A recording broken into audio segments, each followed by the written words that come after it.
ಹೌದು, ನಮ್ಮನ್ನು ಯಥೇಚ್ಛವಾಗಿ ಪ್ರೀತಿಸುವಂತಹ ಪ್ರೀತಿಗಳ ತಂದೆಯೇ, ಥ್ಯಾಂಕ್ ಯು ಲಾರ್ಡ್. ವಿಶೇಷವಾಗಿ ಈ ಒಂದು ಭವನದಲ್ಲಿ ಈ ಬೆಳಗಿನ ಸುಪ್ರಭಾತದಲ್ಲಿ ನಿಮ್ಮನ್ನ ಆರಾಧಿಸುತ್ತಾ, ನಿಮ್ಮನ್ನ ಸ್ತುತಿಸುತ್ತಾ, ನಿಮ್ಮ ನಾಮಕ್ಕೆ ಮಹಿಮೆಯನ್ನು ಸಲ್ಲಿಸುತ್ತಾ ನಾವೆಲ್ಲರೂ ಕೂಡ ನಿಮ್ಮ ಪ್ರೀತಿಯನ್ನು ಸವಿಯಲು, ನಿಮ್ಮ ಸ್ವರ್ಗ ಸಾಮ್ರಾಜ್ಯದ ಆ ರಹಸ್ಯಗಳನ್ನು ಗ್ರಹಿಸಿಕೊಳ್ಳಲು ಈ ಒಂದು ಒಳ್ಳೆಯ ಅವಕಾಶವನ್ನ ಡ್ಯಾಡಿ ನೀವು ನಮಗೆ ಅನುಗ್ರಹಿಸಿ ಕೊಟ್ಟಿದ್ದಕ್ಕಾಗಿ ಸ್ತೋತ್ರಪ್ಪ. Thank you daddy. ಇಲ್ಲಿ ಬಂದಿರುವಂತಹ ಪ್ರತಿಯೊಂದು ಮಕ್ಕಳ ಬಗ್ಗೆ, ಚಿಕ್ಕವರಿಂದ ಹಿಡಿದು ದೊಡ್ಡವರ ತನಕ ನೀವು ದೊಡ್ಡ ದೊಡ್ಡ ಯೋಜನೆಗಳನ್ನ, ಮಹತ್ವವಾದ ಉದ್ದೇಶಗಳನ್ನ ನೀವು ಹಾಕಿಕೊಂಡಿರುವುದಕ್ಕಾಗಿ ನೀವು ಸ್ತೋತ್ರವನ್ನು ಸಲ್ಲಿಸ್ತದ್ವಿ ಡ್ಯಾಡಿ.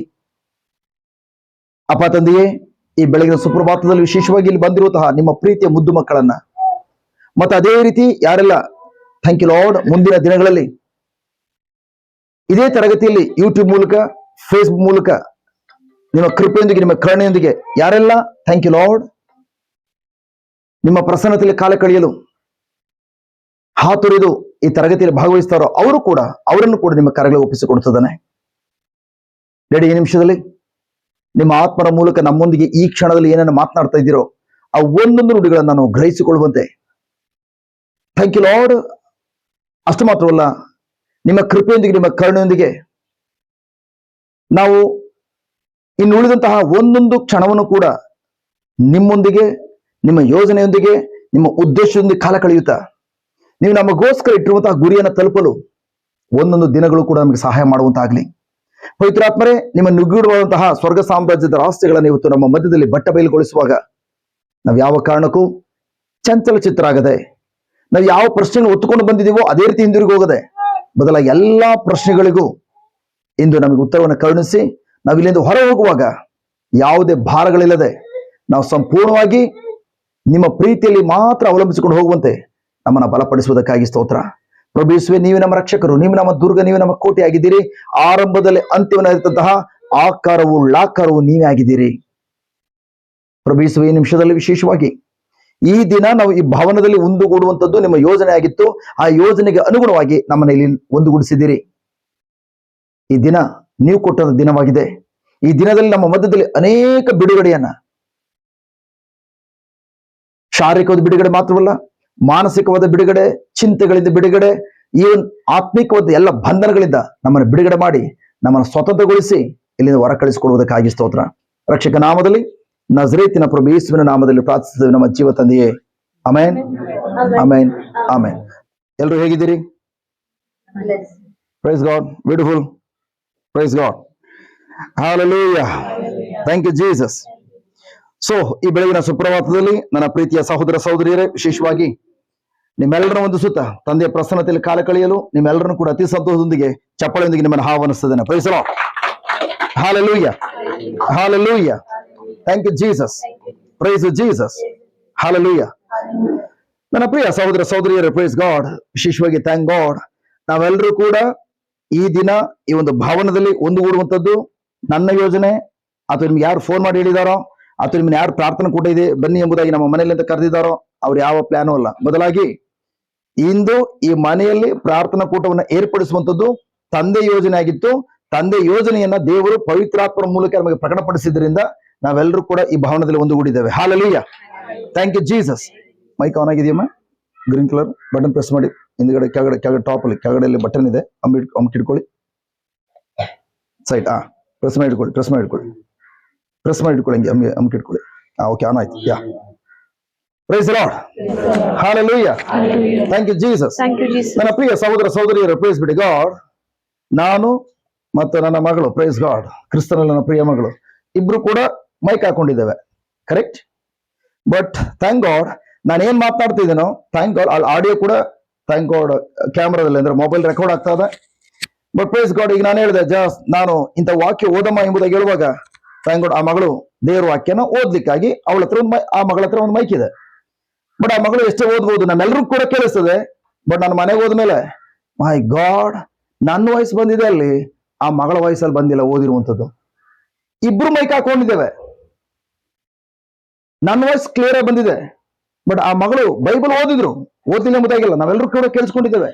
ಬಟ್ ಆ ಮಗಳ ವಾಯ್ಸ್ ಒಂದು ಸ್ವಲ್ಪನೂ ಕೂಡ ರೆಕಾರ್ಡ್ ಆಗಿಲ್ಲ. ಯಾಕೆ ಕಾರಣ? ಆ ಮಗಳು ಜಸ್ಟ್ ಗ್ರೀನ್ ಲೈಟ್ ಆನ್ ಆಗ್ತಿದೆಯಲ್ಲ, ಆ ಬಟನ್ ಪ್ರೆಸ್ ಮಾಡಿಲ್ಲ, ಮೈಕನ್ನ ಆನ್ ಮಾಡಿಲ್ಲ. ಇನ್ ದ ಸೇಮ್ ವೇ ನಮ್ಮ ಜೀವನದಲ್ಲೂ ಕೂಡ ಪ್ರೈಸ್ ಗಾಡ್ ನಾವೆಲ್ಲರೂ ಕೂಡ ಪ್ರಾರ್ಥನೆ ಕೂಡ ಬರ್ತವೆ. ಬಟ್ ಪ್ರೈಸ್ ಗಾಡ್ ದೇವರ ವಾಕ್ಯವನ್ನು ಬೆಳಗಿನ ಸಂಜೆ ತನಕ ಧ್ಯಾನಿಸ್ತವೆ. ಬಟ್ ಅದ್ರ ಪ್ರಶ್ನೆ ಏನಂತಂದ್ರೆ, ಥ್ಯಾಂಕ್ ಗಾಡ್ ಅವ್ರ ಜೀವನದಲ್ಲಿ ಇವತ್ತು ಥ್ಯಾಂಕ್ ಗಾಡ್ ಆಶೀರ್ವಾದ ಕಣ್ಣಾರು ನೋಡ್ತಾ ಇದಾರೆ. ಇವ್ರ ಜೀವನದಲ್ಲಿ ಬದಲಾವಣೆ ಆಗ್ತದೆ, ಇವ್ರ ಕುಟುಂಬ ಬದಲಾವಣೆ ಆಗ್ತದೆ. ಯಾಕೆ ನನ್ನ ಜೀವನದಲ್ಲಿ ನಾನು ಇವನ್ ಧ್ಯಾನ ಕೂಟಕ್ಕೆ ಹೋದ್ರು ಕೂಡ ಯಾಕೆ ನಾನು ನನ್ನ ವಾಯ್ಸ್ ಅನ್ನ ರೆಕಾರ್ಡ್ ಆಗಿರೋದನ್ನ ನೋಡ್ಲಿಕ್ಕೆ ಆಗ್ತಾ ಇಲ್ಲ, ಅಥವಾ ನನ್ನ ಜೀವನದಲ್ಲಿ ಯಾಕೆ ಅವ್ರ ಜೀವನದಲ್ಲಿ ಅದ್ಭುತ ಕಾರ್ಯಗಳನ್ನ ಅನುಭವಿಸ್ಲಿಕ್ಕೆ ಆಗ್ತಾ ಇಲ್ಲ? ಕಾರಣ ಒಂದೇ ಒಂದು, ಸ್ವಿಚ್ ಅನ್ನ ಆನ್ ಮಾಡಿಲ್ಲ. ಕರೆಕ್ಟಾ? ಹಲೋ, ಇಬ್ರಿಗೂ ದೇವ್ರ ಮೈಕ್ ಕೊಟ್ಟಿದ್ದಾರೆ. ಆನಾಗಿದೆಪ್ಪ, ಇಬ್ರಿಗೂ ಮೈಕ್ ಕೊಟ್ಟಿದ್ದಾರೆ. ಬಟ್ ಆ ಮಗಳಿಗೆ ಸಿಸ್ಟಮ್ ಗೊತ್ತಿಲ್ಲ. ಆ ಮಗಳು ತಿಳ್ಕೊಂಡ್ರು ಜಸ್ಟ್ ನಾನು ಕಾಲರ್ಗೆ ಹಾಕೊಂಡ್ರೆ ಜಸ್ಟ್ ಅದೇ ಆಟೋಮೆಟಿಕ್ ವಾಯ್ಸ್ ಅನ್ನ ರೆಕಾರ್ಡ್ ಮಾಡ್ಕೊಳ್ತದೆ. ಅಥವಾ ನಾನು ಕೊಟ್ಟಿರೋರು ಎರಡು ತರ ಆಲೋಚನೆ ಮಾಡ್ಬೋದು. ನಾನು ಕೊಟ್ಟಿರೋರು ಅವ್ರು ಆನ್ ಮಾಡಿ ಕೊಟ್ಟಿದ್ದಾರೆ ಎಂಬುದಾಗಿ. ಕರೆಕ್ಟ್? ಬಟ್ ಆದ್ರೆ ಜಸ್ಟ್ ಫೈನಲ್ ನನಗೆ ಆ ಸಿಸ್ಟಮ್ ಗೊತ್ತಿರೋದ್ರಿಂದ, ವೆರಿ ವೆರಿ ಇಂಪಾರ್ಟೆಂಟ್, ನನಗೆ ಆ ಸಿಸ್ಟಮ್ ಗೊತ್ತಿರೋದ್ರಿಂದ ಜಸ್ಟ್ ನಾನು ಆ ಮಗಳಿಗೆ ಏನು ಜಸ್ಟ್ ಮೈಕ್ ಹಾಕೊಂಡಿದಾರೋ ಗ್ರೀನ್ ಲೈಟ್ ಕಾಣ್ತಾ ಇಲ್ಲ, ಆಗ ನನ್ಗೆ ಗೊತ್ತಾಗ್ತದೆ, ಮಗಳೇ ಜಸ್ಟ್ ನೀನ್ ಎಷ್ಟೇ ಜೋರು ಓದಿದ್ರು ಕೂಡ ಇಲ್ಲಿರೋ ಜನಗಳು ಮಾತ್ರ ಕೇಳಿಸ್ದು ಹೊರತು ಮುಂದೆ ಒಂದಿನ ಯೂಟ್ಯೂಬ್ ಅಲ್ಲಿ ನೀನೇ ಕೇಳಿದ್ರು ಕೂಡ ನಿನ್ ವಾಯ್ಸ್ ಅಲ್ಲಿ ರೆಕಾರ್ಡ್ ಆಗಿರೋದಿಲ್ಲ. ಕಾರಣ ಯಾಕಂದ್ರೆ ಮೈಕ್ ಅನ್ನ ಆನ್ ಮಾಡಿಲ್ಲ, ಅದಕ್ಕೋಸ್ಕರ ನಿನ್ ವಾಯ್ಸ್ ಬಂದಿಲ್ಲ. ಅದೇ ತರ ಥ್ಯಾಂಕ್ ಗಾಡ್ ನಮ್ಮ ಜೀವನದಲ್ಲಿ ಅಷ್ಟೇ ಪ್ರಿಯರೇ, ದೇವರು ನಮ್ಮೆಲ್ಲರನ್ನು ಕೂಡ ದೇವರು ಸೃಷ್ಟಿ ಮಾಡೋದು ಮಾತ್ರವಲ್ಲ, ನಮ್ಮೆಲ್ಲರನ್ನು ಕೂಡ ಕ್ರಿಸ್ತ ಯೇಸುವಿನಲ್ಲಿ ಕರೆದಿರೋದು ಮಾತ್ರವಲ್ಲ, ನಮ್ಮೆಲ್ಲರ ಬಗ್ಗೆನೂ ಕೂಡ ದೇವರು ದೊಡ್ಡ ದೊಡ್ಡ ಯೋಜನೆ ಹಾಕೊಂಡು ಆ ಯೋಜನೆಗಳಿಗೆ ಏನೆಲ್ಲ ಸಂಪನ್ಮೂಲಗಳು ಬೇಕು ಎಲ್ಲ ಸಂಪನ್ಮೂಲಗಳನ್ನು ಮೊದಲೇ ಕೊಟ್ಟಿದ್ದಾರೆ. ಬಟ್ ಕೆಲವೊಬ್ರು ಜೀವನದಲ್ಲಿ ಅದು ಹೊರಮಿಸ್ತದೆ, ಇನ್ ಕೆಲವೊಬ್ರು ಜೀವನದಲ್ಲಿ ಯಾತಕ್ಕಾಗಿ ಆ ಸಂಪನ್ಮೂಲಗಳನ್ನ ಕಂಡ್ಕೊಳಕ್ ಸಾಧ್ಯವಾಗ್ತಲ್ಲ ಅಂತಂದ್ರೆ ಕಾರಣ ನಮ್ಮ ಮನಸ್ಸೆಂಬ ಸ್ವಿಚ್ ಅನ್ನ ನಾವು ಇನ್ನೂ ಕೂಡ ಪರಲೋಕದ ವಿಷಯಗಳಿಗೆ ಆನ್ ಮಾಡಿಲ್ಲ. Simple, beautiful. Thank God switch on ಮಾಡದಿರೋದು ಒಳ್ಳೇದಾಯ್ತು. ನಮ್ಮಲ್ಲಿ ಅನೇಕರಿಗೆ ಪ್ರಶ್ನೆ ಇಲ್ಲ. ಅದು ನಾವು ಇಷ್ಟೆಲ್ಲ ಪ್ರಾರ್ಥನೆ ಮಾಡ್ತಾ ಇದ್ದೇವೆ, ನಾವು ಇಷ್ಟೆಲ್ಲ ಬೈಬಲ್ ಓದ್ತಾ ಇದ್ದೇವೆ, ನಾವು ಇಷ್ಟೆಲ್ಲ ಅನ್ಯ ಭಾಷೆ ಮಾತಾಡ್ತಾ ಇದ್ದೇವೆ, ನೋಟ್ಸ್ ಬರೀತಾ ಇದ್ದೇವೆ, ಧ್ಯಾನ ಕೂಟಕ್ಕೆ ಹೋಗ್ತಾ ಇದ್ದೇವೆ, ಯಾಕೆ ಆದ್ರೂ ಕೂಡ ನನ್ನ ಜೀವನದಲ್ಲಿ ಪ್ರೈಸ್ ಗಾಡ್ ನಾನು ಏನ್ ನಂಬಿದ್ದೀನೋ ಅದು ನನ್ನ ಜೀವನದ ಹೊರಹೊಮ್ಮಿಸ್ಲಿಕ್ಕೆ ಸಾಧ್ಯವಾಗ್ತಾ ಇಲ್ಲ? ಕಾರಣ ಒಂದೇ ಒಂದು, ಏನೋ ಮನಸ್ಸೆಂಬ ಸ್ವಿಚ್ ಅನ್ನ ನಾವು ಇನ್ನೂ ಕೂಡ ಪರಲೋಕದ ವಿಷಯಗಳಿಗೆ ಆನ್ ಮಾಡಿಲ್ಲ. ಸಿಚುವೇಶನ್ ಬಂದಾಗ ನಮ್ಮ ಮನಸ್ಸು ಬರೀ ಲೋಕದ ವಿಷಯಗಳಿಗೆ, ಆ ಸಮಸ್ಯೆಗಳಿಗೆ ಸ್ವಿಚ್ ಆನ್ ಆಗ್ತದೆ ಹೊರತು ಇನ್ನು ಪರಲೋಕದ ವಿಷಯಗಳಿಗೆ ನಾನು ಹೊರಗಡೆ ದೇವ್ರು ಏನಿಟ್ಟಿದಾರೋ ಅವುಗಳಿಗೆ ಇನ್ನೂ ಕೂಡ ನಾನು ಆನ್ ಮಾಡಿಲ್ಲ, ಆಫ್ ಮಾಡ್ಕೊಂಡಿದ್ದೇನೆ. ಇವನಿಗೆ ಆ ಮಗಳು ಪ್ರೈಸ್ ಬಿಟ್ಟು ಗಾಡ್ ಜಸ್ಟ್ ಕೈಯಲ್ಲಿ ಮೈಕ್ ಇದ್ಕೊಂಡು ಜಸ್ಟ್ ಇವನ್ ಎಷ್ಟೇ ಉಚ್ಚ ಸ್ವರದೊಂದಿಗೆ ಆ ಮಗಳು ಓದಿದ್ರು ಕೂಡ, ಬಾಯ್ತಿಗೆ ದೇವ್ರ ಕೇಳಿದ್ರು ಕೂಡ ಸ್ವಿಚ್ ಅನ್ನು ಆನ್ ಮಾಡದೆ ಹೋದ್ರೆ ಜಸ್ಟ್ ರೆಕಾರ್ಡಿಂಗ್ ಆಗ್ತೈತಾ? ಇಲ್ಲ. ಸಿಸ್ಟಮ್ ಮಾತ್ರ ಕರೆಕ್ಟ್ ಆಗಿ ರೆಕಾರ್ಡಿಂಗ್ ಎಲ್ಲ ಇಲ್ಲೇನೆಲ್ಲ ಆಗ್ತದೆ ಎಲ್ಲ ಕರೆಕ್ಟ್ ರೆಕಾರ್ಡಿಂಗ್ ಮಾಡ್ಕೊಳ್ತದೆ.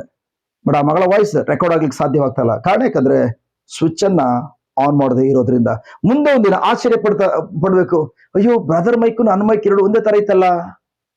ಕೊನೆಗೆ ಅಲ್ಲಿಂದ ಫೋನ್, ಬ್ರದರ್ ನಾನು ವಾಯ್ಸೇ ಬಂದಿಲ್ಲ ಬ್ರದರ್, ನನ್ನ ಜೀವನದಲ್ಲಿ ಏನು ಚೇಂಜ್ ಆಗಿಲ್ಲ ಬ್ರದರ್, ನಾನು ಅಷ್ಟು ಜೋರಾಗಿ ವಾಕ್ಯ ಹೇಳಿದಿನ ಬ್ರದರ್, ಓದಿದಿನ ಬ್ರದರ್, ಯೂಟ್ಯೂಬ್ ಅಲ್ಲಿ ಥ್ಯಾಂಕ್ ಗಾಡ್ ಅನ್ನು ಓದಿದ್ರೆ ಚೆನ್ನಾಗಿದ್ಯಾ ಥ್ಯಾಂಕ್ ಗಾಡ್ ಅಂತ ನೋಡ್ಲಿಕ್ಕೆ ಹೋದಾಗ ನಿಮ್ ವಾಯ್ಸ್ ಬಂದಿದೆ ಬ್ರದರ್, ನನ್ನ ವಾಯ್ಸ್ ಬಂದಿಲ್ಲ ಬ್ರದರ್, ನನ್ನ ಜೀವನದಲ್ಲಿ ಅದ್ಭುತಕರ ಆಗಿಲ್ಲ ಬ್ರದರ್, ನನ್ನ ಜೀವನದಲ್ಲಿ ನಾನು ಅಷ್ಟು ಕಷ್ಟಪಟ್ಟು ಬಾಯ್ತಿ ವಾಕ್ಯ ಹೇಳಿದ್ರು ಕೂಡ ಯಾಕೆ ಬ್ರದರ್ ನನ್ನ ವಾಯ್ಸ್ ರೆಕಾರ್ಡ್ ಆಗಿಲ್ಲ, ನನ್ನ ಜೀವನ ಯಾಕೆ ಜಸ್ಟ್ ಹೊರಗಡೆ ಥ್ಯಾಂಕ್ ಗಾಡ್ ಒಳಗಡೆ ಇರುವಂತ ಕಾರ್ಯಗಳು ಒಳ್ಳೆ ಕಾರ್ಯಗಳು ಯಾಕೆ ನನ್ನ ಜೀವನ ಹೊರಗಡೆ ಬಂದಿಲ್ಲ, ಯಾಕೆ ಯೇಸು ಅದ್ಭುತ ಕಾರ್ಯ ಮಾಡ್ಲಿಲ್ಲ?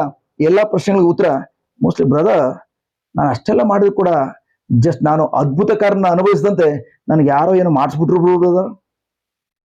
ಯಾರು ಮಾಡ್ಸಿರಿ ಅಂದ್ರೆ ರೆಕಾರ್ಡಿಂಗ್ ಆಗ್ತಲ್ಲ? ನೋ ಬ್ರದರ್, ಲೈಕ್ ಪ್ರೈಸ್ ಬಿಡಿ ಗಾಡ್, ಯಾರು ಏನೇ ಮಾಡಿಸಿದ್ರು ಕೂಡ ರೆಕಾರ್ಡಿಂಗ್ ಬಟನ್ ಆನ್ ಮಾಡಿದ್ರೆ ಮೈಕ್ ಆಟೋಮೆಟಿಕ್ ರೆಕಾರ್ಡ್ ಆಗ್ತದೆ. ಇನ್ ದ ಸೇಮ್ ವೇ ಯಾರು ಏನಾದ್ರೂ ಮಾಡಿಸ್ಕೊಳ್ಳಿ, ಪ್ರೈಸ್ ಬಿಟ್ಟು ಗಾಡ್ ದೇವರು ನಿಮ್ಮನ್ನ ಆಶೀರ್ವದಿಸಲು ಪ್ರೈಸ್ ಗಾಡ್ ಬಿಟ್ಬಿಡಿ ಅದನ್ನ. ಬಟ್ ಯಾಕಂದ್ರೆ ದೇವ್ರು ಆಲ್ರೆಡಿ ನಿಮ್ಮ ಅಕೌಂಟ್ಗೆ ಹಾಕ್ಬಿಟ್ಟಿದಾರ. ನಿಮ್ಮ ಅಕೌಂಟ್ಗೆ ಹಾಕಿದ್ಮೇಲೆ ಎಲ್ಲವನ್ನ ಆಶೀರ್ವಾದ, ಆರೋಗ್ಯ, ಸಮಾಧಾನ, ಸಮೃದ್ಧಿ ಎಲ್ಲವನ್ನ ದೇವ್ರು ನಿಮ್ಮ ಇಟ್ಟ ಮೇಲೆ ದೇವ್ರ ಆಶೀರ್ವಾದ ಮಾಡ್ತಾರೋ ಮಾಡಲ್ವೋ ದೇವ್ರ ಕಡೆ ನೋಡ್ಬೇಡಿ. ನಿಮ್ ಒಳಗಡೆ ಇರೋದನ್ನ ಡ್ರಾ ಮಾಡ್ಕೊಳ್ಳಿಕ್ಕೆ ಇನ್ನೊಬ್ಬರ ಅಪ್ಪಣೆ ಬೇಕಾಗಿಲ್ಲ. ನಿಮ್ ಒಳಗಡೆ ಇರೋದನ್ನ ಡ್ರಾ ಮಾಡ್ಕೊಳ್ಳಿಕ್ಕೆ ನಿಮ್ಮ ಮನಸ್ಸೆಂಬ ಸ್ವಿಚ್ ಅನ್ನ ನಿಮ್ ಒಳಗಡೆ ದೇವ್ರು ಏನಿಟ್ಟಿದಾರೋ ಅವ್ರ ಕಡೆ ಗಮನ ಕೇಂದ್ರೀಕರಿಸಿ ಸ್ವಿಚ್ ಅನ್ನ ಆನ್ ಮಾಡಿ ಇಟ್ಕೊಂಡೆ ಎಲ್ಲೂ ಆಫ್ ಆಗ್ಬಾರ್ದು. ಮೊದಲು ಆಫ್ ಆಯ್ತಾ ಒಂದು ರೆಕಾರ್ಡಿಂಗ್ ಕಟ್ ಆಗ್ತದೆ. ಸೊ ನೀವು ಎಲ್ಲಿ ತನಕ ನಿಮ್ಮ ಮನಸ್ಸೆಂಬ ಸ್ವಿಚ್ ಅನ್ನ ಪ್ರೈಸ್ ಬಿಟ್ಟು ಗಾಡ್ ಪರಲೋಕದ ವಿಷಯಗಳಿಗೆ ಯಾವಾಗ ಆನ್ ಮಾಡಿ ಇಟ್ಕೊಂಡಿರ್ತೀರಿ ನಿಮ್ಮ ಜೀವನದಲ್ಲಿ ಪ್ರೈಸ್ ಬಿಟ್ಟು ಗಾಡ್ ಎಲ್ಲವನ್ನ ಅನುಭವಿಸೋದು ಮಾತ್ರವಲ್ಲ, ಬ್ಯೂಟಿಫುಲ್ ಈ ಲೋಕ ಬಿಟ್ಟು ಹೋಗುವಂತ ಮೊದಲೇ ಈ ಭೂಲೋಕದಲ್ಲಿ ಏನೋ ಒಂದು ರೆಕಾರ್ಡ್ ಮಾಡಿ ಇಟ್ಬಿಟ್ಟು ಹೋಗ್ತೀರಿ. ಹಲೋ, ನೀವು ಹೋದ್ಮೇಲೆ ನಿಮ್ಮ ಕುಟುಂಬದಲ್ಲಿ ಮಾತ್ರವಲ್ಲ ಅಕ್ಕಪಕ್ಕದವರು ಕೂಡ price be to god thank god ನಿಮ್ಮ ಟೆಸ್ಟ್ ಮನಿ ತೆಗೆದುಕೊಳ್ತಾರೆ ಅಂತ ರೆಕಾರ್ಡಿಂಗ್ ಮಾಡಿ ಹೋಗ್ತೀರಿ. ನಾವೆಲ್ಲರೂ ಕೂಡ ಸಾಧಾರಣ ವ್ಯಕ್ತಿಗಳು ಪ್ರಿಯರೇ, ನಾವೆಲ್ಲರೂ ಈ ಲೋಕದಲ್ಲಿ ಬಂದಿದ್ದೇವೆ.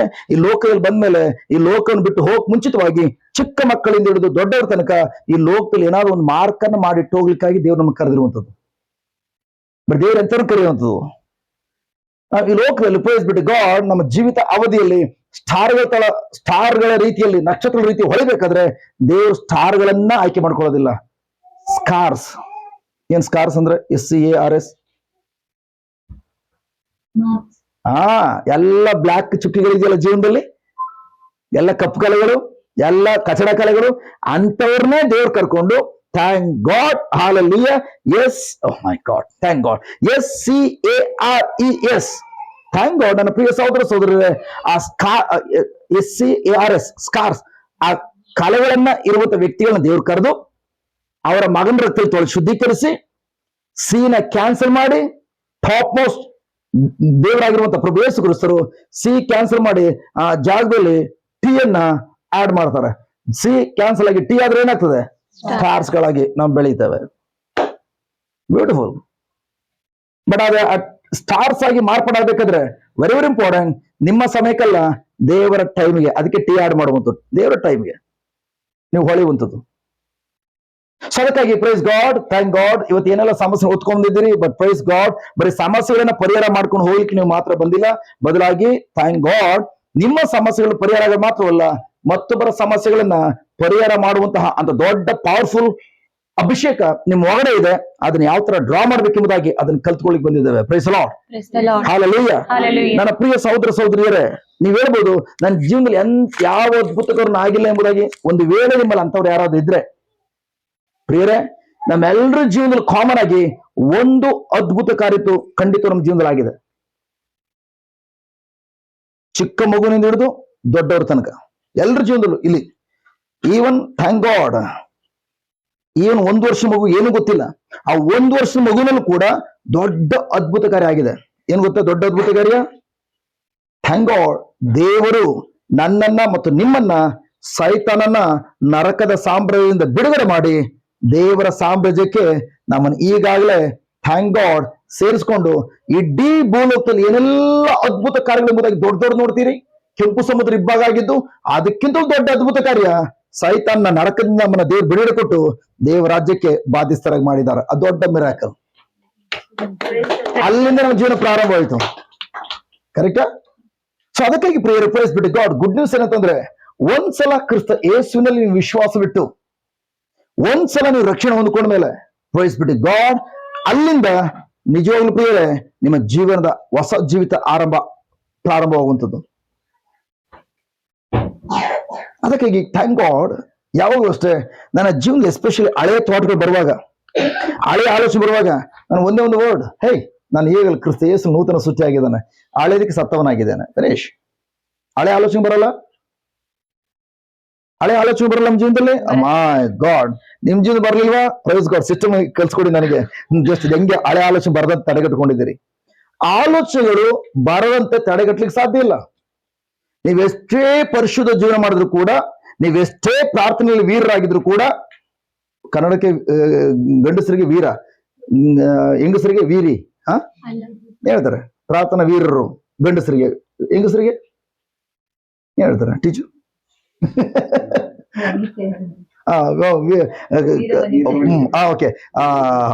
ಓಕೆ ಏನೋ ಪ್ರಾರ್ಥನಾ ವೀರ ವನಿತೆಯರು.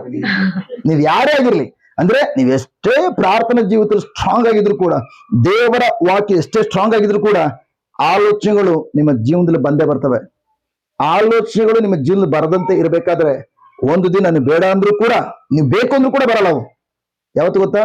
ಉಸಿರು ಯಾವತ್ತು ನಿಂತು ಹೋಗ್ತದೋ ಆವತ್ತು ಆಲೋಚನೆ ನಿಂತು ಹೋಗ್ತದೆ. ಕರೆಕ್ಟಾ? ಸೊ ಅದು ಯಾವ ರೀತಿ ಅಂತಂದ್ರೆ, ನನ್ನ ಪ್ರಿಯ ಸಹೋದರ ಸಹೋದರಿ, ಜಸ್ಟ್ ಇಲ್ಲಿಂದ ಹೊರಡು ಹೋದ ಮೇಲೆ ನಿಮ್ಮ ತಲೆಯ ಮೇಲೆ ಆಕಾಶದಲ್ಲಿ ಪಕ್ಷಿಗಳು ಹಾರಾಡದಂತೆ ತಡೆಗಟ್ಟಲಿಕ್ಕೆ ಸಾಧ್ಯ ಇದೆಯಾ? ಇಲ್ಲ.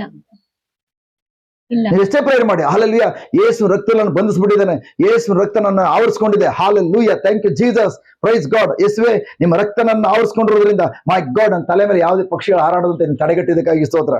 ಸಾಧ್ಯ ಇದೆಯಾ? ಸೊ ಅದ್ರ ಅರ್ಥ, ನಮ್ಮ ತಲೆಯ ಮೇಲೆ ಪಕ್ಷಿಗಳು ಹಾರಾಟ ಮಾಡುವುದನ್ನ ಯಾವತ್ತೂ ತಡೆಗಟ್ಟಲಿಕ್ಕೆ ಸಾಧ್ಯ ಇಲ್ಲ. ಬಟ್ ಆ ಪಕ್ಷಿಗಳು, ನೀವು ಕೂದಲು ಒಳ್ಳೆ ಲೇಡೀಸ್ ಕೂದಲು ಥ್ಯಾಂಕ್ ಒಳ್ಳೆ ಕೂದಲು ತುಂಬಾ ದಪ್ಪದಾಗಿದೆ ಅಂತೇಳಿ ಆ ಪಕ್ಷಿಗಳು ಬಂದು ನಿಮ್ಮ ಕೂದಲು ಒಳಗಡೆ ಗೂಡು ಕಟ್ಕೊಳ್ಳಿಕ್ಕೆ ಜಸ್ಟ್ ನೀವು ಅನುಮತಿಯನ್ನು ಕೊಡೋದಿಲ್ಲ. ಅನುಮತಿ ಕೊಡ್ತೀರಾ? ಓ, ನನ್ನ ಮೇಲೆ ಹಾರಾಡ್ಲಿಕ್ಕಾಗಿ ಇವ್ರು ಏನು ನಂಗೆ ತಡೆಗೋಡೆ ಆಗ್ತಲ್ಲ ಅಂತೇಳಿ ಪಕ್ಷಿಗಳು ಬಂದು ನಿಮ್ ತಲೆ ಕೂದಲು ಒಳಗಡೆ ಗೂಡು ಕಟ್ಕೊಳ್ಳಿಕ್ಕೆ ಅನುಮತಿ ಕೊಡ್ತೀರಾ? ಓಡಿಸ್ತೀರಿ ಹತ್ರ ಬಂದ್ರೆ. Correct. In the same way ನಿಮ್ಮ ಮನಸ್ಸಿನಲ್ಲಿ ಆಲೋಚನೆ ಬರದಂತೆ ತಡೆಗಟ್ಲಿಕ್ಕೆ ಸಾಧ್ಯನೇ ಇಲ್ಲ. ಸಾಯೋವರೆಗೂ ಕೂಡ ಆಲೋಚನೆ ಬಂದೇ ಬರ್ತವೆ. ಬಟ್ ಆಲೋಚನೆಗಳು ನಿಮ್ ಒಳಗಡೆ ಪ್ರವೇಶಿಸಿ ನಿಮ್ಮ ಒಳಗಡೆ ಮನೆ ಮಾಡ್ಕೊಳ್ಳದಂತೆ ಗೂಡು ಕಟ್ಕೊಳ್ಳದಂತೆ ತಡೆಗಟ್ಟುವಂಥದ್ದು ನಿಮ್ ಕೈಲಿ ಮಾತ್ರ ಇರುವಂಥದ್ದು. ಹಲೋ. ಸೊ ಅದಕ್ಕಾಗಿ ತುಂಬಾ ಮುಖ್ಯವಾದ ಕಾರ್ಯ ಏನಂತಂದ್ರೆ ನಿಮ್ಮ ಜೀವನ ಬೇರೆ ಏನೂ ಇಲ್ಲ ಪ್ರಿಯರೇ. ಪ್ರೈಸ್ ಬಿಡಿ ಗಾಡ್. ಜ್ಞಾನೋಕ್ತಿ 4ನೇ ಅಧ್ಯಾಯ 23 ತೆಗಿರಿ. Proverbs 4:23. ಬೇರೆ ಇನ್ನೊಬ್ರು ಮೊಬೈಲ್ ತೆಗಿರಿ, ಬೇರೆ ಬೇರೆ ಟ್ರಾನ್ಸ್ಲೇಷನ್ ತಗೊಳ್ಳಿ ಬೇಗ ಬೇಗ. ಅದಕ್ಕೆ ನನ್ಗೆ ಬೇಕಾದ ಟ್ರಾನ್ಸ್ಲೇಷನ್ ಮತ್ತೆ ಇದೆಯೋ ಗೊತ್ತಿಲ್ಲ. 4:23. ನೀವು ಯಾವ ಈ 4:23 ಅರ್ಥ ಮಾಡ್ಕೊಳ್ತೀರಿ, ನಿಮ್ ಮನಸ್ಸಲ್ಲಿ ಬರುವಂತಹ 420 ಆಲೋಚನೆಗಳನ್ನ ನಾಶಗೊಳಿಸಬಹುದು. ನಿನ್ನ ಆಲೋಚನೆಗಳ ವಿಷಯದಲ್ಲಿ ಜೋರಾಗಿ ನಿನ್ನ ಆಲೋಚನೆಗಳ ವಿಷಯದಲ್ಲಿ ಎಚ್ಚರಿಕೆಯಿಂದಿರು. ಸೊ ದೇವರು ಯಾವ್ದ್ರಲ್ಲಿ ಹೇಳ್ತಾ ಇರುವಂತದ್ದು?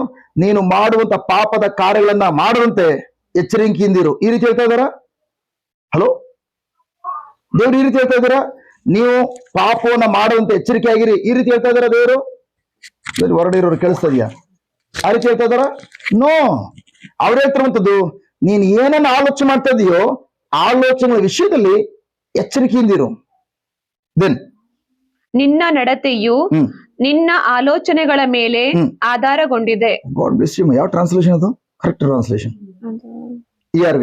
Correct, easy to read version. ಅಲ್ಲಿ ವಾಕ್ಯ ಹೇಳ್ತದೆ, ನನ್ನ ಪ್ರೀತಿಯ ಸಹೋದರ ಸಹೋದರಿಯರು, ವೆರಿ ವೆರಿ ಇಂಪಾರ್ಟೆಂಟ್. ನಿನ್ನ ಆಲೋಚನೆಗಳ ವಿಷಯದಲ್ಲಿ ಬಹು ಎಚ್ಚರಿಕೆಯಿಂದಿರು. ಯಾಕೆಂದ್ರೆ ನಿನ್ನ ನಡತೆಯು ನಿನ್ನ ಆಲೋಚನೆಗಳ ಮೇಲೆ ಅವಲಂಬಿಸಿಕೊಂಡಿದೆ. ನನ್ನ ಪ್ರೀತಿಯ ಸಹೋದರ ಸಹೋದರಿಯರು, ಪ್ರೈಸ್ ಬಿಡಿ ಗಾಡ್. ಯಾಕೆ ಇವತ್ತು ಒಂದು ವ್ಯಕ್ತಿಯ ನಡತೆ ಪಾಪದಲ್ಲಿ ಬಿದ್ದು ಹೋಗುವ ನಡತೆ ಆಗಿದೆ?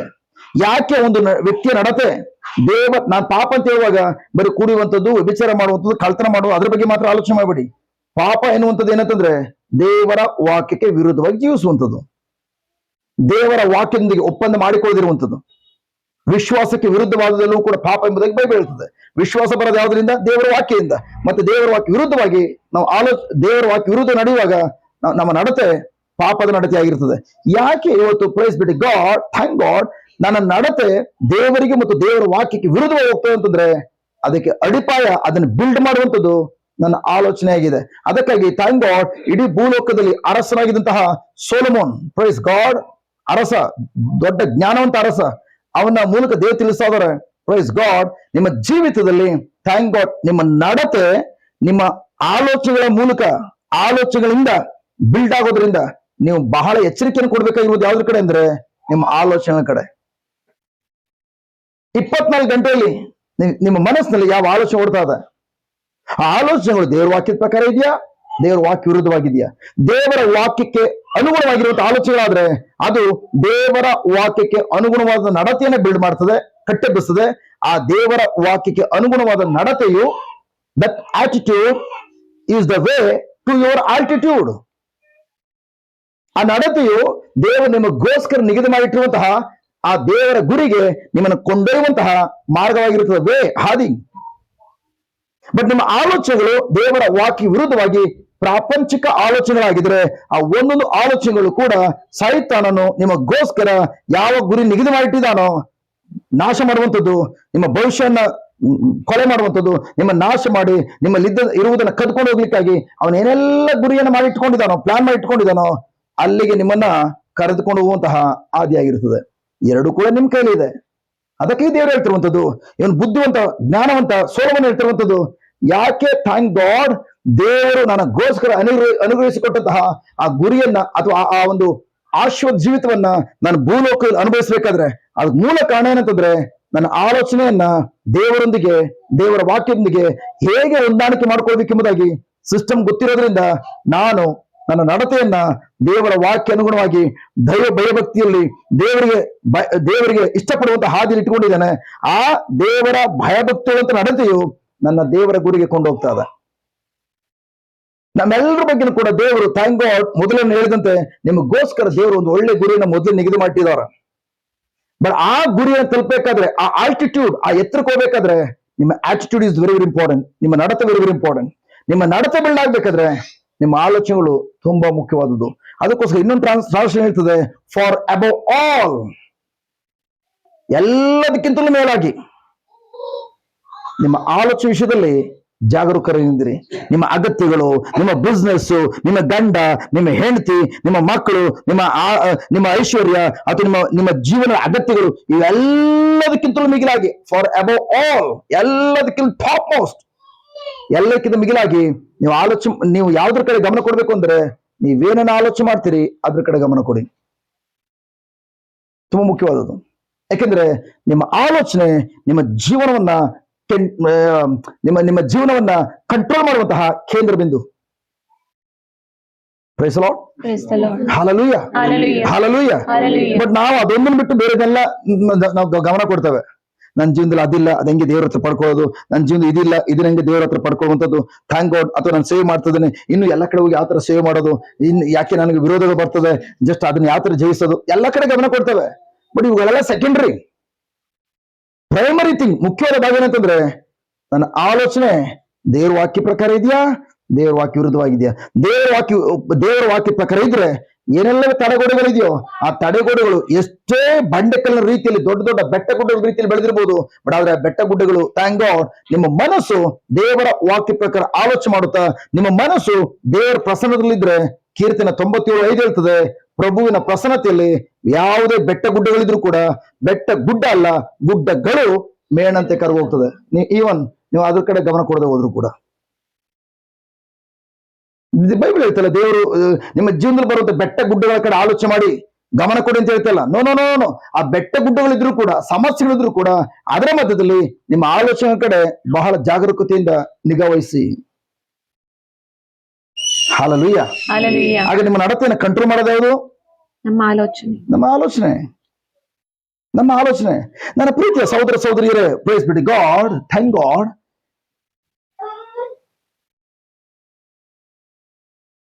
ಯಾವ ರೀತಿ ಹೇಳುವಂಥದ್ದು? ನಾವು ಪ್ರಭು ಯೇಸುವಿನ ಬಳಿಗೆ ಬರುವಂತ ಮೊದಲು ನಾವೆಲ್ಲರೂ ಕೂಡ ಪ್ರತಿಯೊಂದಕ್ಕೂ ಕೂಡ ಶ್ರಮ ಪಡಬೇಕಾಗಿತ್ತು. ಊಟಕ್ಕೆ ಶ್ರಮ ಪಡಬೇಕು, ಬಟ್ಟೆಗೆ ಶ್ರಮ ಪಡಬೇಕು, ಮಕ್ಕಳ ವಿದ್ಯಾಭ್ಯಾಸಕ್ಕಾಗಿ, ನನ್ನ ಮುಂದಿನ ಭವಿಷ್ಯಕ್ಕಾಗಿ ಎಲ್ಲದಕ್ಕೂ ಶ್ರಮ ಪಡಬೇಕಾಗಿತ್ತು, ಪ್ರಯತ್ನ ಪಡಬೇಕಾಗಿತ್ತು. ಬಟ್ ಆದ್ರೆ ಒಂದ್ ತಿಳ್ಕೊಳ್ಳಿ, ಕ್ರಿಸ್ತ ಯೇಸುವನ್ನ ನಿಮ್ಮ ಸ್ವಂತ ರಕ್ಷಕರಾಗಿ ಪ್ರಭುವಾಗಿ ದೇವರಾಗಿ ಸ್ವೀಕರಿಸಿಕೊಂಡ ಮೇಲೆ ನೀವು ಇವುಗಳ ಬಗ್ಗೆ ಯಾವುದ್ರ ಬಗ್ಗೆ ಚಿಂತೆ ಮಾಡ್ಬೇಕಾಗಿಲ್ಲ.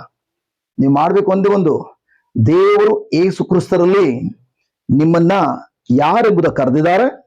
ಅಂದ್ರೆ ಕ್ರಿಸ್ತ ಯೇಸು ನೀವು ಯಾರಾಗಿದ್ದೀರಿ ಮತ್ತು ಕ್ರಿಸ್ತ ಯೇಸು ನಿಮಗೋಸ್ಕರ ಯಾವುದೆಲ್ಲ ಕಾರ್ಯಗಳು ಮಾಡಿ ಮುಗಿಸಿದಾರೋ, ಇವೆರಡರಲ್ಲಿ ಎಷ್ಟರ ಮಟ್ಟಿಗೆ ನಿಮ್ಮನ್ನು ನೀವು ಥ್ಯಾಂಕ್ ಗಾಡ್ ಜಸ್ಟ್ ಉಣಿಯಾಗ್ತೀರಿ, ಎಷ್ಟು ಮಟ್ಟಿಗೆ ನೀವು ಅದ್ರ ಬಲಗೊಳ್ತೀರಿ, ಅಷ್ಟು ಮಟ್ಟಿಗೆ ಪ್ರೈಸ್ ಬಿ ಟು ಗಾಡ್, ನಿಮ್ಗೆ ಏನೆಲ್ಲ ಅಗತ್ಯಗಳು ಬೇಕು ಅಗತ್ಯಗಳೆಲ್ಲವೂ ಕೂಡ ನಿಮ್ಮ ಒಳಗಡೆ ಕ್ರಿಸ್ತ ಯೇಸುನಲ್ಲಿ ಇರೋದನ್ನ ಕಂಡುಕೊಳ್ತೀರಿ. ಕಂಡ್ಕೊಂಡ್ಮೇಲೆ ನೀವು ಅಗತ್ಯಗಳಿಗೋಸ್ಕರ ಶ್ರಮ ಪಡೋದಿಲ್ಲ. ನೀವು ಶ್ರಮ ಪಡಬೇಕು ಒಂದೇ ಒಂದು, ನಿಮ್ಮ ಆಲೋಚನೆ ವಿಷಯದಲ್ಲಿ ನೀವು ಎಚ್ಚರಿಕೆ ವಹಿಸಿಕೊಂಡು ಮುನ್ನಡೆಯಬೇಕಷ್ಟೇ. ಸಿಂಪಲ್. ಹಲೋ, ಮೈಕ್ ಆನ್ ಮಾಡದೆ ಹೋಗಿದ್ರೆ ಆ ಮಗಳು, ಇವನು ನನ್ನ ಮನೆಗೆ ಹೋಗಿ ಎಷ್ಟೇ ಪ್ರಯತ್ನ ಪಡ್ಬೋದು, ಅಯ್ಯೋ ಆ ಮಗಳು ವಾಯ್ಸೆ ಬಂದಿಲ್ವಲ್ಲ, ಏನ್ ಮಾಡೋದು ಎಷ್ಟೇ ಮಾಡಿದ್ರು ಕೂಡ ಒರಿಜಿನಾಲಿಟಿ ಆ ಮಗಳ ಸ್ವರವನ್ನ ನಾನು ಯಾವ ಕಾರಣಕ್ಕೂ ಆಡ್ ಮಾಡಕ್ ಆಗ್ತಿರ್ಲಿಲ್ಲ. ನಾನ್ ಬೇಕಾದ್ರೆ ಒಂದು ವಾಕ್ಯ ಹಾಕ್ಬೋದು, ಆ ಮಗಳು ಓದೋ ಬದಲು ಜನರಿಗೆ ಗೊತ್ತಾಗಲ್ಲ ಒಂದು ವಾಕ್ಯ ಹಾಕ್ಬೋದು ಅಷ್ಟೇ. ಬಟ್ ಆ ಮಗಳ ವಾಯ್ಸ್ ಬರ್ತಾ ಇರ್ಲಿಲ್ಲ. ಇನ್ ದ ಸೇಮ್ ವೇ ನಮ್ಮ ಜೀವನದಲ್ಲಿ ಅಷ್ಟೇ ಪ್ರಿಯರ್, ಪ್ರೈಸ್ ಗಾಡ್, ನಾವ್ ಎಷ್ಟೇ ಪ್ರಯತ್ನ ಪಡ್ಬೋದು, ಬಟ್ ಇದು ಆನ್ ಆಗ್ಲಿಲ್ವಾ, ನನ್ನ ಮನಸ್ಸೆಂಬ ಸ್ವಿಚ್ ಪರಲೋಕದ ವಿಷಯಗಳಿಗೆ ಹೇಗೆ ತಿಳ್ಕೊಳ್ತೀರಿ? ದೇವರ ವಾಕ್ಯದ ಮೂಲಕ. ದೇವರ ವಾಕ್ಯದ ವಿಷಯದಲ್ಲಿ ನನ್ನ ಮನಸ್ಸಿನ ಆಲೋಚನೆಗಳೆಂಬ ಸ್ವಿಚ್ ಅನ್ನು ಆನ್ ಮಾಡದೆ ಹೋದ್ರೆ, ಖಂಡಿತ ಪ್ರಿಯರೇ, ನಾನು ಏನೆಲ್ಲ ಕಾರ್ಯಗಳನ್ನು ಇವತ್ತು ಒಳ್ಳೆ ಕಾರ್ಯ ಮಾಡ್ತಾ ಇರ್ಬೋದು. Please very very important. ಇವತ್ತು ನಾವು ಒಳ್ಳೆ ಕಾರ್ಯ ಮಾಡ್ತಾ ಇರ್ಬೋದು, ಬಟ್ ನನ್ನ ಮನಸ್ಸಿನ ಆಲೋಚನೆ ದೇವರ ವಾಕ್ಯಕ್ಕೆ ಅನುಗುಣವಾಗಿ ಇವತ್ತಿರದೆ, ಪ್ರಿಯರೇ, ಲೌಕಿಕವಾದ ಆಲೋಚನೆಗಳನ್ನು ಹೊಂದಿದ್ರೆ ಈ ತಪ್ಪಾದ ಆಲೋಚನೆ ಮುಂದೆ ಒಂದು ದಿನ ನನ್ನ ಒಳ್ಳೆಯ ಕಾರ್ಯಗಳನ್ನ ನಾಶಗೊಳಿಸ್ಬಿಡ್ತದೆ. ಇನ್ನೊಂದು ಬದಿಯಲ್ಲಿ ತೆಗೆದುಕೊಳ್ಳೋಣ. ಇನ್ನೊಂದು ಬದಿಯಲ್ಲಿ ಇವತ್ತು ಈವನ್ ಒಂದು ವ್ಯಕ್ತಿ ಕೆಟ್ಟ ಕಾರ್ಯ ಮಾಡ್ತಾ ಇರ್ಬೋದು, ಕುಡುಕನ ಆಗಿರ್ಬೋದು ಅಥವಾ ವ್ಯಭಿಚಾರಿ ಆಗಿರ್ಬೋದು, ಕೆಟ್ಟ ಕಾರ್ಯ ಮಾಡ್ತಾ ಇರ್ಬೋದು. ಬಟ್ ಆ ವ್ಯಕ್ತಿ ದೇವರ ವಾಕ್ಯ ತೆಗೆದುಕೊಂಡು ತನ್ನ ಮನಸ್ಸಿನ ಆಲೋಚನೆಗಳನ್ನ ದೇವರ ವಾಕ್ಯದೊಂದಿಗೆ ಹೊಂದಾಣಿಕೆ ಮಾಡಿಕೊಳ್ಳೋ ಪ್ರಕ್ರಿಯೆಯಲ್ಲಿ ಅದನ್ನೇ ಬಾಯ್ತು ನುಡಿಯುತ್ತಾ ಅದನ್ನೇ ಆಲೋಚನೆ ಮಾಡೋದಾದ್ರೆ ಅವನ ದೇವರ ವಾಕ್ಯಕ್ಕೆ ಅನುಗುಣವಾದ ಈ ಆಲೋಚನೆ, ಸರಿಯಾದ ಆಲೋಚನೆಯು ಮುಂದೆ ಒಂದು ದಿನ ಅವನ ತಪ್ಪಾದ ಕಾರ್ಯಗಳನ್ನ ಸಂಪೂರ್ಣ ಚೇಂಜ್ ಮಾಡ್ತದೆ. ಅದಕ್ಕಾಗಿ ಎಲ್ಲದಕ್ಕಿಂತ ಮಿಗಿಲಾಗಿ ನಿಮ್ಮ ಆಲೋಚನೆ ವಿಷಯದಲ್ಲಿ ಗಮನವನ್ನು ಕೇಂದ್ರೀಕರಿಸಿ. ಆಲೋಚನೆ ಹೇಗೆ ಬರ್ತದೆ? ನಿಮ್ಮ ಇಂದ್ರಿಯಗಳ ಮೂಲಕ, ಪಂಚೇಂದ್ರಿಯಗಳ ಮೂಲಕ. ನನ್ನ ಪ್ರೀತಿಯ ಸಹೋದರ ಸಹೋದರಿಯರು, ಪ್ರೇಸ್ ಬಿಟ್ಟು ಗಾಡ್, ಅದಕ್ಕಾಗಿ ವೆರಿ ವೆರಿ ಇಂಪಾರ್ಟೆಂಟ್. ನಾನು ಅದನ್ನು ವಿವರಿಸಕ್ಕೆ ಮುಂಚಿತವಾಗಿ ಒಂದು ವಿಷಯ ಹೇಳಲಿಕ್ಕೆ ಇಷ್ಟಪಡ್ತಾನೆ. ಒಂದ್ಸಲ ಕ್ರಿಸ್ತ ಯೇಸುವಿನ ರಕ್ಷಣೆ ಹೊಂದ್ಕೊಂಡ ಮೇಲೆ, ಮೈ ಗಾಡ್, ಅದಕ್ಕೆ ಮುಂಚಿತ ನಿಮ್ಮಲ್ಲಿ ಪ್ರಶ್ನೆ ಕೇಳ್ತಾನೆ, ರಕ್ಷಣೆ ಹೊಂದಿದ್ದೀರಿ? ಎಷ್ಟು ಮಂದಿ ರಕ್ಷಣೆ ಹೊಂದಿದ್ದೀರಿ? ಕೈ ಮೇಲೆ ಮಾಡಿ. ಕ್ರಿಸ್ತ ಯೇಸುವಿನಲ್ಲಿ ನಂಬಿಕೆ ಇಟ್ಟಿದ್ದೀರಿ? ಕೈ ಮೇಲೆ ಮಾಡಿ. ಯೇಸು ನಂಬಿರೋರು, ಮೈ ಗಾಡ್, ಗುಡ್. ಕ್ರಿಸ್ತ ಯೇಸುವಿನಲ್ಲಿ ನೀವು ನಂಬಿಕೆ ಇಟ್ಟ ಮೇಲೆ ಗುಡ್ ನ್ಯೂಸ್ ಏನು ಗೊತ್ತಾ? ಬೈಬಲ್ ಹೇಳ್ತದೆ, ಕ್ರಿಸ್ತ ಯೇಸುವಿನ ಯಾರು ನಂಬಿಕೆ ಇಟ್ಟು ಪ್ರಭು ಯೇಸುವನ್ನ ತನ್ನ ಸ್ವಂತ ರಕ್ಷಕರಾಗಿ ಪ್ರಭುವಾಗಿ ದೇವರು ಸ್ವೀಕಾರ ಮಾಡ್ಕೊಂಡಿದ್ದಾರೋ ಅವರೆಲ್ಲರೂ ಕೂಡ ಈಗಾಗಲೇ ರಕ್ಷಣೆ ಹೊಂದಿದ್ದಾರೆ. ಏನು ಹೊಂದಿದ್ದಾರೆ? ರಕ್ಷಣೆ. ರಕ್ಷಣೆ ಅಂದ್ರೇನು? ನೀವು ರಕ್ಷಣೆ ಹೊಂದಿದ್ದೀರಾ? ಯಾ. ಬಟ್ ರಕ್ಷಣೆ ಅಂದ್ರೇನು? ಸಂಪೂರ್ಣವಾದಂತಹ ಆಶೀರ್ವಾದ, ಸಂಪೂರ್ಣವಾದ ಸಮೃದ್ಧಿ, ಸಂಪೂರ್ಣವಾದಂತಹ ಆರೋಗ್ಯ, ಸಂಪೂರ್ಣವಾದಂತಹ ಪಾಪಗಳಿಂದ ಬಿಡುಗಡೆ, ಶಾಪಗಳಿಂದ ಬಿಡುಗಡೆ, ಅಂಧಕಾರ ಸಾಮ್ರಾಜ್ಯದ ಬಿಡುಗಡೆ, ನಿತ್ಯ ಜೀವ, ಇವುಗಳೆಲ್ಲವನ್ನ ಒಳಗೊಂಡಿರುವಂತಹ ಪ್ಯಾಕೇಜ್, ಇಡೀ ಪ್ಯಾಕೇಜ್ ನಾವು ಹೇಳ್ತೇವೆ ರಕ್ಷಣೆ ಎಂಬುದಾಗಿ. ಸಂಪೂರ್ಣದ ಆರೋಗ್ಯ, ಸಂಪೂರ್ಣ ಸಮಾಧಾನ, ಸಂಪೂರ್ಣ ಸಮೃದ್ಧಿ, ಪಾಪಗಳ ಕ್ಷಮಾಪಣೆ, ಅಂಧಕಾರ ಶಕ್ತಿಯಿಂದ ಬಿಡುಗಡೆ, ನಿತ್ಯ ಜೀವ, ಪರಿಪೂರ್ಣವಾದ ಆಶೀರ್ವಾದ, ಇವುಗಳೆಲ್ಲವನ್ನ ಒಳಗೊಂಡಿರುವಂತಹ ಒಂದೇ ಒಂದು ಪದ ರಕ್ಷಣೆ. ನನ್ನ ಪ್ರಿಯ ಸಹೋದರ ಸಹೋದರಿ, ಪ್ರೈಸ್ ಬಿಟ್ಟು ಗಾಡ್, ಮತ್ತೊಂದು ತಿಳಿದ್ರೆ, ಯಾವಾಗ ಕ್ರಿಸ್ತ ಯೇಸು ನೀವು ರಕ್ಷಣೆ ಹೊಂದ್ಕೊಂಡ್ರಿ, ರಕ್ಷಣೆ ಹೊಂದ್ಕೊಂಡದ ಅದೇ ಗಳಿಗೆಯಲ್ಲಿ ಆ ಹೋಲ್ ಪ್ಯಾಕೇಜ್ ನಿಮ್ಮ ಹೊರಡೆ ಬಂದು ಥ್ಯಾಂಕ್ ಗಾಡ್ ನಿಮ್ಮ ಅಕೌಂಟಲ್ಲಿ, ನಿಮ್ಮ ಆತ್ಮದಲ್ಲಿ ಡಿಪಾಸಿಟ್ ಆಗಿದೆ. ನಿಮ್ಗೆ ಏನ್ ಬೇಕು ಅದೆಲ್ಲ ಎಲ್ಲಿದೆ? ಹೊರಗಡೆ ಇಲ್ಲ. ನೀವು ಮಾಡುವಂತ ಕೆಲಸದಲ್ಲಿ, ನೀವು ಮಾಡುವಂತಹ ನಿಮ್ಗಿರುವಂತ ಆಸ್ತಿ ಪಾಸ್ತಿಯಲ್ಲಿ ಇದು ಯಾವ್ದ್ರಲ್ಲೂ ಇಲ್ಲ. ನೋ, ನಿಮ್ಗೆ ಏನ್ ಬೇಕು ಎಲ್ಲ ನಿಮ್ಮ ಹೊರಗಡೆ ಇದೆ. ನಿಮ್ ಕೆಲಸ ಏನ್ ಮಾಡ್ಬೇಕು? ಒಳಗಡೆ ಇರೋದನ್ನ ಯಾವ ತರ ಹೊರಗಡೆ ಡ್ರಾ ಮಾಡ್ಕೊಂಡು ಎಂಜಾಯ್ ಮಾಡ್ಬೇಕು. ಈ ಸಿಸ್ಟಮ್ ಕತ್ಕೊಳ್ಬೇಕಷ್ಟೇ. ಇವತ್ತು ಅನೇಕ ಕ್ರೈಸ್ತ ಮಕ್ಕಳು ಯಾತಕ್ಕಾಗಿ ಸೋಲನ್ನ ಕಾಣ್ತಿದಾರೆ ಅಂತಂದ್ರೆ ಸಿಸ್ಟಮ್ ಗೊತ್ತಿಲ್ಲದಿರೋದ್ರಿಂದ. ಎಲ್ರು ಹೇಳೋಣ, ಸಿಸ್ಟಮ್. ಸೊ ಉದಾಹರಣೆಗೆ, ಥ್ಯಾಂಕ್ ಗಾಡ್, ನಾವು ಭಾರತ ದೇಶದಲ್ಲಿ ಇದ್ದೇವೆ. ನಾವು ವಾಹನ ಓಡಿಸ್ಬೇಕಾದ್ರೆ ಯಾವ ಕಡೆ ಓಡಿಸ್ತೇವೆ? ಎಡಗಡೆಯಿಂದ ಹೋಗ್ತೀವ, ಬಲಗಡೆಯಿಂದ ಹೋಗ್ತೀವ? ಗಾಡಿ ಓಡಿಸ್ಬೇಕಾದ್ರೆ ಲೆಫ್ಟ್ ಸೈಡ್ ಅಲ್ಲಿ ಹೋಗ್ತೀವ, ರೈಟ್ ಸೈಡ್ ಅಲ್ಲಿ ಹೋಗ್ತೀವ? ಹಲೋ, ಎಡಗಡೆಯಿಂದ ಹೋಗ್ಬೇಕಾ ಅಥವಾ ಬಲಗಡೆಯಿಂದ ಹೋಗ್ಬೇಕಾ? ಎಡಗಡೆಯಿಂದ. ಕರೆಕ್ಟ್. ರೂಲ್ಸ್ ಎಡಗಡೆ ಹೋಗ್ಬೇಕು. ಟೂ ವೇ ಇದ್ರೆ ಆ ಕಡೆಯಿಂದ ಬರುವಾಗ ನಾವು ಅಲ್ಲಿ ಹೋಗಕ್ಕಾಗ್ತದ? ಇಲ್ಲ. ನಾವ್ ಏನಿದ್ರು ಕೂಡ ಎಡ ಭಾಗ ನಮ್ದು ಭಾಗ, ಎಡಗಡೆನೆ ಹೋಗ್ಬೇಕು. ಕರೆಕ್ಟಾ? ಬಟ್ ಅದು ನಾನು ಇಲ್ಲಿಂದ ಸುಮಾರು 40 ವರ್ಷ ನಾನು ಒಳ್ಳೆ ಎಕ್ಸ್ಪರ್ಟ್ ಡ್ರೈವರ್ ಆಗಿದ್ದೇನೆ. ನಾನು ಇಲ್ಲಿ ದುಬೈಗೆ ಹೋದೆ. ದುಬೈಲಿ ಎಡಗಡೆ ಹೋಗ್ಲಿಕ್ಕೆ ಇದೆಯಾ? ರೈಟ್ ಸೈಡ್ ಅಲ್ಲಿ.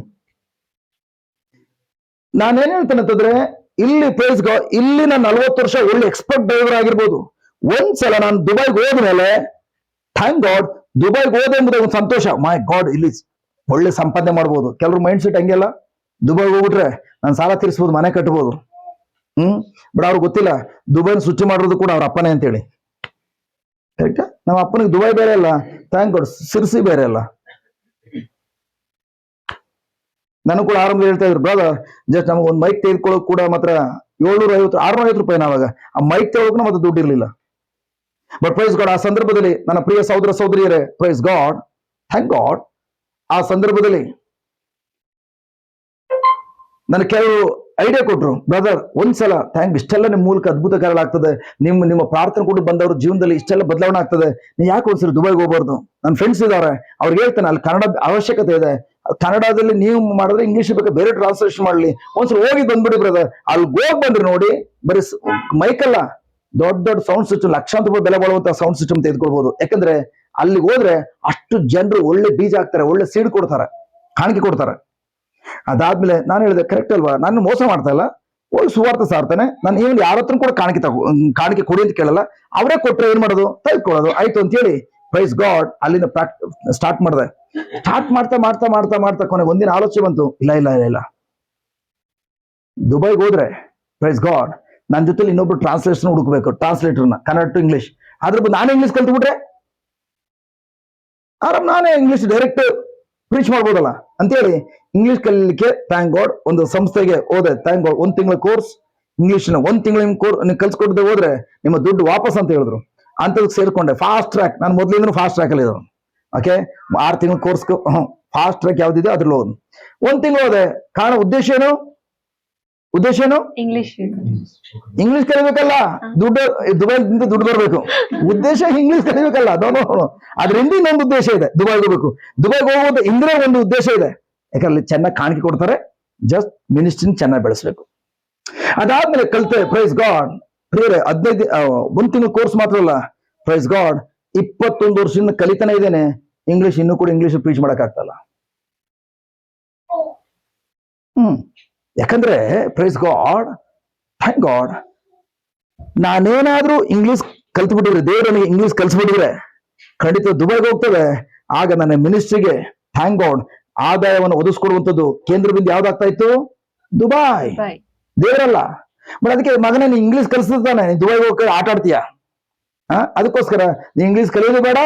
ಬಟ್ ನಿನ್ನ ಉದ್ದೇಶ ಚೇಂಜ್ ಆಗೋ ತನಕ ನಾನು ಇಂಗ್ಲಿಷ್ ಕಲಿಯುವಂತ ಕಾರ್ಯಕ್ರಮ ಡೋರ್ ಓಪನ್ ಮಾಡೋದಿಲ್ಲ. 21 ವರ್ಷ ಆಯ್ತು ನನ್ನ ಸೇವೆ ಸ್ಟಾರ್ಟ್ ಮಾಡಿ.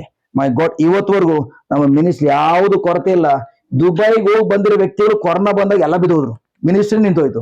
ಬಟ್ ನಮ್ಮ ಮಿನಿಸ್ಟ್ರಿ ಅವತ್ತೇ ಡೋರ್ ಓಪನ್ ಆಯ್ತು, ದೊಡ್ಡ ಡೋರ್ ಓಪನ್ ಆಯ್ತು. ಇವತ್ತು ದುಬೈಗೆ ಹೋಗದೆ ಹೋದ್ರು ಕೂಡ ಮಿನಿಸ್ಟ್ರಿ ಇನ್ನು 10 ಮಿನಿಸ್ಟ್ರಿ ನಡೆಸಬಹುದು. ಅಷ್ಟು ಮಟ್ಟಿಗೆ ದೇವ್ರು ಕರ್ಕೊಂಡು ಹೋಗಿದ್ದಾರೆ ಟಾಪ್ ಲೆವೆಲ್ಗೆ. ಇವತ್ತು ಥ್ಯಾಂಕ್ ಗಾಡ್ ಸೌಂಡ್ ಸಿಸ್ಟಮ್ ಲಕ್ಷಾಂತರ ಸಂಬಂಧಪಟ್ಟ ಸೌಂಡ್ ಸಿಸ್ಟಮ್, ಕ್ಯಾಮ್ರಾ ಲಕ್ಷಾಂತರ ಸಂಬಂಧಪಟ್ಟ ಕ್ಯಾಮ್ರಾ ಸಿಸ್ಟಮ್ ಇದೆ. ಮೈ ಗಾಡ್, ಗುಡ್ ನ್ಯೂಸ್ ಏನಂತಂದ್ರೆ ಕೇವಲ ಹಳ್ಳಿಗಳಿಗೆ ಹೋಗಿ ನಾವು ಹಳ್ಳಿಗಳ ಜನರ ಜೀವನ ಚೇಂಜ್ ಮಾಡಿದ್ರಿಂದ. ನನ್ನ ಪ್ರಿಯ ಸಹೋದರ ಸಹೋದರಿಯರೇ, ಬೈಬಲ್ ಕ್ಲಿಯರ್ ಹೇಳ್ತದೆ, ನಿಮ್ಮ ಜೀವನ ಚೇಂಜ್ ಆಗ್ಬೇಕಾದ್ರೆ, ನಿಮ್ಮ ಹಣಕಾಸಿನ ಪರಿಸ್ಥಿತಿ ಚೇಂಜ್ ಆಗ್ಬೇಕಾದ್ರೆ, ಅಥವಾ ನೀವು ಮನೆ ಇಲ್ವಾ, ಮನೆ ಕಟ್ಕೊಳ್ಬೇಕಾದ್ರೆ, ಪ್ರೈಸ್ ಬಿಟ್ಟು ಗಾಡ್ ನೀವು ಯಾವ ಕಾರಣಕ್ಕೂ ದುಬೈಗೆ ಹೋಗಿ ಎಂಬುದಾಗಿ ಬೈಬಲ್ ಹೇಳ್ತಾ ಇಲ್ಲ. ಬದಲಾಗಿ ಯೆಶಾಯ ಪ್ರವಾದಿ ಗ್ರಂಥ 1ನೇ ಅಧ್ಯಾಯ 18 ಹೇಳ್ತದೆ, ನೀವು ಇರುವಂತ ಜಾಗದಲ್ಲೇ ನನ್ನ ಆಜ್ಞೆಗಳಿಗೆ ವಿಧೇಯರು ನಡೆಯೋದಾದ್ರೆ, ನನ್ನ ವಾಕ್ಯ ಏನ್ ಹೇಳ್ತದೋ ಅದ್ರ ಪ್ರಕಾರ ನಿಮ್ಮ ಆಲೋಚನೆ ಬದಲಾಯಿಸಿಕೊಂಡು ಅದರ ಪ್ರಕಾರ ನೀವು ಇರುವಂತ ಜಾಗದಲ್ಲಿ ಮುನ್ನಡೆಯೋದಾದ್ರೆ, ನೀವಿರುವಂತ ಹಳ್ಳಿಯನ್ನ, ನೀವಿರುವಂತ ಬಡತನದ ಕುಟುಂಬವನ್ನ ನಾನೇ ದುಬೈಗೆ ಮಾರ್ಪಡಿಸ್ತೇನೆ. ಈ ನಾಡಿನ ಸತ್ಫಲವನ್ನ, ದೇವರ ರಾಜ್ಯದ ಸತ್ಫಲವನ್ನ ನೀವಿರುವ ಜಾಗದಲ್ಲಿ ಅನುಭವಿಸ್ತೀರಿ. ಹಲೋ ನನ್ನ ಪ್ರಿಯ ಸಹೋದರ ಸಹೋದರಿಯರೇ, ಪ್ರೈಸ್ ಗಾಡ್. ಅದಕ್ಕೋಸ್ಕರ ಥ್ಯಾಂಕ್ ಗಾಡ್ ಎಲ್ಲದಕ್ಕಿಂತ ಮಿಗಿಲಾಗಿ ನಿಮ್ಮ ಆಲೋಚನೆ ವಿಷಯದಲ್ಲಿ ನೀವು ಗಮನ ಕೇಂದ್ರೀಕರಿಸಿ. ಯಾಕೆ ಥ್ಯಾಂಕ್ ಗಾಡ್, ಬಟ್ ನಾನು ದೇವರ ವಾಕ್ಯನ ಮಾತ್ರ ಸಾರುವಂತ ವ್ಯಕ್ತಿ ಅಲ್ಲ. ದೇವರ ವಾಕ್ಯದ ಮೂಲಕ ನನಗೆ ಏನ್ ಎಕ್ಸ್ಪೀರಿಯನ್ಸ್ ಆಗಿದೆಯೋ, ಎಕ್ಸ್ಪರ್ಟೈಸ್, ಆ ಎಕ್ಸ್ಪೀರಿಯನ್ಸ್ ಆ ವಾಕ್ಯ ಸುತ್ತಿ ನಾನು ಜನಗಳಿಗೆ ಕೊಡ್ತಾ ಇರೋದ್ರಿಂದ ಜನಗಳ ಜೀವನದಲ್ಲಿ, ನನ್ನ ಜೀವನದಲ್ಲಿ ಆದ್ಮೇಲೆ ನಿಮ್ ಜೀವನದಲ್ಲಿ ಆಗ್ಲೇಬೇಕು ಅದು. ಬಟ್ ನೀವು ಅದನ್ನ ಫಾಲೋ ಮಾಡಿದ್ರೆ, hallelujah, thank you Jesus, praise Jesus, hallelujah, hallelujah. ಎಲ್ಲದಕ್ಕಿಂತಲೂ ಮಿಗಿಲಾಗಿ ನಿಮ್ಮ ಆಲೋಚನೆ ವಿಷಯದಲ್ಲಿ ನೀವು ಜಾಗರೂಕರಾಗಿರಿ. ಏಕೆಂದ್ರೆ ನಿಮ್ಮ ಆಲೋಚನೆಯು ನಿಮ್ಮ ಜೀವನವನ್ನ ನಿಯಂತ್ರಿಸುತ್ತದೆ. ನಿಮ್ಮ ಜೀವನ ಒಂದು ವೇಳೆ ಅಲ್ಲಲ್ಲ ಕಲ್ಲು ಆ ಕಡೆ ಈ ಕಡೆ ಎಲ್ಲ ಹೋಗ್ತಾ ಇದ್ರೆ, ನಿಮ್ಮ ಜೀವನ ಸಂಕಷ್ಟಗೊಳಗಾಗಿದ್ರೆ ನೀವೇನು ಮಾಡ್ಬೇಕಾಗಿಲ್ಲ. ಪ್ಲೀಸ್ ಒಂದೇ ಒಂದು ಜಸ್ಟ್ ನಿಮ್ಮ ಮನಸ್ಸನ್ನ ಏನು ದೇವರ ವಾಕ್ಯ ಹೇಳ್ತದೋ ಆಲೋಚನೆಯೊಂದಿಗೆ ಹೊಂದಾಣಿಕೆ ಮಾಡ್ಕೊಳ್ಳೋದ್ರಲ್ಲಿ ಹೆಚ್ಚಿನ ಸಮಯ ಕಾಲ ಕಳೆಯಿರಿ. ನನ್ನ ಪ್ರೀತಿಯ ಸಹೋದರ ಸಹೋದರರು, ಪ್ರೈಸ್ ಗಾಡ್, ಥ್ಯಾಂಕ್ ಗಾಡ್. ಪ್ರಭು ಯೇಸು ಈಚೆ ದಡದಿಂದ ಆಚೆ ದಡಕ್ಕೆ ಹೋಗೋಣ ಎಂಬುದಾಗಿ ಹೇಳುವಾಗ ಥ್ಯಾಂಕ್ ಗಾಡ್ ಯೇಸುವಿನ ಶಿಷ್ಯರು ಅವರ ಮಾತಿಗೆ ವಿಧೇಯ ತೋರಿ ಥ್ಯಾಂಕ್ ಗಾಡ್ ದೋಣಿನ ಹತ್ತಿದ್ರು. ಆ ದೋಣಿ ಹಿಂದ್ಗಡೆ ಪ್ರಭು ಯೇಸು ದಿಂಬೋಡಿಗೆ ಮಲಗಿದಾರ. ಸಮುದ್ರದ ಮಧ್ಯಭಾಗಕ್ಕೆ ಹೋಯಿತು. ಬಿರುಗಾಳಿ ಎದ್ದು ಅಲೆಗಳು ಎತ್ತರವಾದ ಅಲೆಗಳು ಬಂದು ಆ ದೋಣಿಗೆ ಅಪ್ಪಳಿಸಿ ದೋಣಿ ನೀರೆಲ್ಲ ಬಂದು ಮುಳುಗುವ ಪರಿಸ್ಥಿತಿಯಲ್ಲಿ ಇದೆ. ಬಟ್ ನೀರು ಥ್ಯಾಂಕ್ ಗಾಡ್ ಪ್ರಭು ಯೇಸುವಿನ ಮೇಲೆ ಬಂದಿದೆ. ಯಾಕಂದ್ರೆ ಬೈಬಲ್ ಹೇಳ್ತದೆ, ನೀರು ದೋಣಿ ತುಂಬಿಕೊಂಡು ದೋಣಿ ಮುಳುಗುವ ಪರಿಸ್ಥಿತಿಗೆ ಹೋಗ್ತದೆ. ಈ 12 ಮಂದಿ ಶಿಷ್ಯರು ಕೂಡ ಅವ್ರಿಗೆ ಏನೆಲ್ಲ ಮೊದಲು ಕಲ್ತಿದ್ರು, ಪ್ರಭು ಯೇಸು ಏನ್ ಕಲ್ಸ್ಕೊಟ್ರು ಅದಲ್ಲ. ಇದೇ ಕ್ರೈಸ್ತ ಮಕ್ಕಳ ಜೀವನದಲ್ಲಿ ಸೋಲನ್ನು ಕಾಣಲಿಕ್ಕೆ ಕಾರಣ. ಪ್ರಭು ಯೇಸು ಏನನ್ನ ಕಲ್ಸ್ಕೊಟ್ಟಿದ್ದಾರೆ ಯೇಸುವಿನ ಶಿಷ್ಯರಿಗೆ, ಅದನ್ನು ಕಳಿಸ್ಲಿಲ್ಲ. ಅವ್ರು ಮೀನುಗಾರರಾಗಿದ್ದಾಗ, ಹಳೆ ಜೀವನದಲ್ಲಿ ಮೀನುಗಾರರಾಗಿದ್ದಾಗ ಏನೆಲ್ಲ ಶ್ರಮ ಪಟ್ರು, ಒಂದು ವೇಳೆ ದೋಣಿ ಏನಾದ್ರು ಮುಳುಗುವಂತ ಪರಿಸ್ಥಿತಿ ಬಂದಾಗ ಏನೆಲ್ಲ ಶ್ರಮ ಪಡ್ತಾ ಇದ್ರು, ಅದೇ ತರ ನೀರನ್ನ ತೆಗೆದು ಹೊರಡಾಕೋದು, ಅಲ್ಲಿ ಸಾಮಾನು ತೆಗೆದು ಹೊರಡೆ ಬಿಸಾಕುವಂಥದ್ದು, ಭಾರ ಕಡಿಮೆ ಮಾಡೋಣ, ಆಗ ತೇಲ್ತದೆ. ಎಲ್ಲಾ ಭಾರ ಕಡಿಮೆ ಮಾಡ್ಬೋದು, ಬಟ್ ಅವ್ರ ಭಾರ ಹೆಂಗ್ ಕಡಿಮೆ ಮಾಡ್ಕೊಳ್ತಾರೆ? ಟೆನ್ಷನ್. ಅವರು ಆ ದೋಣಿ ಒಳಗಿರುವಂತಹ ಭಾರ ತೆಗೆದು ಹೊರಡ ಹಾಕ್ಬೋದು. ಬಟ್ ಥ್ಯಾಂಕ್ ಗಾಡ್ ಅವ್ರು ಮುಳುಗ್ತಾ ಇರುವಂತದ್ದು ದೋಣಿಲಿರುವಂತಹ ಭಾರದಿಂದಾಗಿ ಅಲ್ಲ, ಇಲ್ಲಿರುವಂತಹ ಭಾರದಿಂದಾಗಿ. ಭಯ, ಆಲೋಚನೆಗಳ ಭಾರ, ಈ ಭಾರದಿಂದ ನಾನು ಮುಳುಗಿ ಹೋಗ್ತದವೆ. ಅದಕ್ಕೋಸ್ಕರ ಅವರು ಜಸ್ಟ್ ಈವನ್ ಆ ದೋಣಿ ಪ್ರಯತ್ನ ಪಟ್ಟು ಇವೆಲ್ಲ ಸರ್ಕಸ್ ಮಾಡಿ ಯಾವಾಗ ದೋಣಿಯನ್ನು ಕಾಪಾಡ್ಕೊಳಕ್ಕಾಗ್ಲಿಲ್ವೋ ಆಗ ಜಸ್ಟ್ ಮಲಗಿರುವಂತಹ ಪ್ರಭು ಯೇಸುನ ಹೋಗಿ ಎಬ್ಬಿಸ್ತಾ ಇರುವಂತದ್ದು, ಗುರುವೇ ನಾವು ಸತ್ತೋಗ್ತಾ ಇದ್ದೇವೆ, ನಮ್ಮ ಬಗ್ಗೆ ಚಿಂತೆ ಇಲ್ವಾ? ಅವ್ರ ಮನಸ್ಸಲ್ಲಿ ಏನ್ ಭಾರ ಇದೆ? ಸಾವು. ಅವ್ರ ಮನಸ್ಸಲ್ಲಿ ಏನಿದೆಯೋ ಅದ್ ಬಾಯಿಂದ ಬರ್ತಾ ಇದೆ. ನನ್ನ ಪ್ರಿಯ ಸಹೋದರಿ ಪ್ರೈಸ್ ಬಿಟ್ಟು ಗಾಡ್, ಯೋಚನೆ ಮಾಡಿ, ನೀರು ದೋಣಿಯಲ್ಲಿ ತುಂಬೋಗಿದೆ. ಆಗ ಅದರ ಅರ್ಥ ದೋಣಿಯಲ್ಲಿ ಪ್ರಭು ಯೇಸು ಮಲಗಿದಾವೆ, ನೀರು ಯೇಸುವಿನ ಮೇಲೆ ಬಂದಿದೆ, ಕರೆಕ್ಟಾ? ಬಟ್ ನೀರು ಯೇಸುವಿನ ಮೇಲೆ ಬಂದಿದ್ರು ಕೂಡ ಹೇಗೆ ಪ್ರಿಯರೇ ಅಂತ ನೀರಿನ ಮಧ್ಯದಲ್ಲಿ ಪ್ರಭು ಯೇಸು ಆರಾಮ ನಿದ್ರೆ ಮಾಡ್ಲಿಕ್ಕೆ ಸಾಧ್ಯ ಆಯ್ತು? ಹಲೋ, ಪ್ರಭು ಯೇಸು ಗೊತ್ತಿತ್ತು, ನಾನು ದೇವರಿಂದ ಹುಟ್ಟಿರುವಂತಹ ದೇವರ ಮಗುವಾಗಿರೋದ್ರಿಂದ ನಾನು ಈಗಾಗಲೇ ಜಯಶಾಲಿಯಾಗಿದ್ದೇನೆ. ನೀರು ನನ್ನ ಮೇಲೆ ಬರ್ಬೋದು, ಬಟ್ ನೀರು ನನ್ನ ವಿರುದ್ಧವಾಗಿ ಜಯಿಸ್ಲಿಕ್ಕೆ ಸಾಧ್ಯ ಇಲ್ಲ. ನೀರು ನನ್ನ ಮೇಲೆ ಬಂದಿರ್ಬೋದು, ನನ್ನ ಯಾವ ಕಾರಣಕ್ಕೂ ಮುಳುಗಿಸ್ಲಿಕ್ಕೆ ಸಾಧ್ಯ ಇಲ್ಲ. ಯಾಕೆಂದ್ರೆ ನಾನು ಈಗಾಗಲೇ ಲೋಕವನ್ನ ಗೆದ್ದಿರುವ ಜಯಶಾಲಿಯಾಗಿದ್ದೇನೆ. ಅದಾದ್ಮೇಲೆ ಪ್ರಭು ಯೇಸು ಏನ್ ಮಾಡಿದ್ರು? ಶಿಷ್ಯರು ಹೇಳಿದ ತಕ್ಷಣ, ಗುರುವೇ ನಾವು ಸತ್ತೋಗ್ತಾ ಇದ್ದೇವೆ, ನಮ್ಮ ಬಗ್ಗೆ ನಿಮ್ಗೆ ಚಿಂತೆ ಇಲ್ವಾ ಎಂಬುದಾಗಿ ಎಬ್ಬಿಸಿದಾಗ ಪ್ರಭು ಯೇಸು ಗಾಬರಿ ಆಗ್ಲಿಲ್ಲ. ಪ್ರಭು ಯೇಸು ಎದ್ದೇನ್ ಮಾಡಿದ್ರು? ಏನ್ ಮಾಡಿದ್ರು? ಅವ್ರು ಏನು ಮಾಡಲಿಲ್ಲ, ಇಷ್ಟೇ ಅವ್ರು ಹೇಳಿದ್ದು. ಎಲ್ಲ ಉಪಶಮನ ಆಯ್ತು. ಕನ್ನಡ ಮತ್ತು ಇಂಗ್ಲಿಷ್ ಬೈಬಲ್ ಇದೆ. ಆಕ್ಚುಲಿ ಯೇಸು ಸ್ವಾಮಿ ಅದಕ್ಕೆ ಗದರಿಸಿದ್ರು, ಉಪಶಮನವಾಗುವಂದ್ರು, ಮೊರೆಬೇಡ ಅಂದ್ರು. ಅದೆಲ್ಲ ಕನ್ನಡ ಮತ್ತು ಇಂಗ್ಲಿಷ್ ಇರೋದು. ಆಕ್ಚುಲಿ ಗ್ರೀಕ್ ಟ್ರಾನ್ಸ್ಲೇಷನ್ ಒಂದೇ ಒಂದು ಪದ, ಇಡೀ ಸರೋವರ ಪ್ರಶಾಂತವಾಗೋಯ್ತು. ನನ್ನ ಪ್ರಿಯ ಸಹೋದರಿಯರೇ, ಗುಡ್ ನ್ಯೂಸ್ ಏನು ಗೊತ್ತಾ? ಒಂದ್ಸಲ ನೀವು ಕ್ರಿಸ್ತ ಯೇಸುವಿನಲ್ಲಿ ಯಾರಾಗಿದ್ದೀರಿ ಎಂಬುದನ್ನು ನೀವು ಯಾವಾಗ ಅರ್ಥ ಮಾಡ್ಕೊಳ್ತೀರಿ, ನಿಮ್ಮ ಜೀವನದಲ್ಲಿ ಅಲ್ಲೋಲ ಕಲ್ಲು ಆಗ್ತೋ ಸಮಸ್ಯೆಗಳಿಗೆ ನೀವು ಮೊಣಕಾಲೂರಿ ಅರ್ಧ ಗಂಟೆ 1 ಗಂಟೆ ಪ್ರೇ ಮಾಡ್ಬೇಕಾಗಿಲ್ಲ.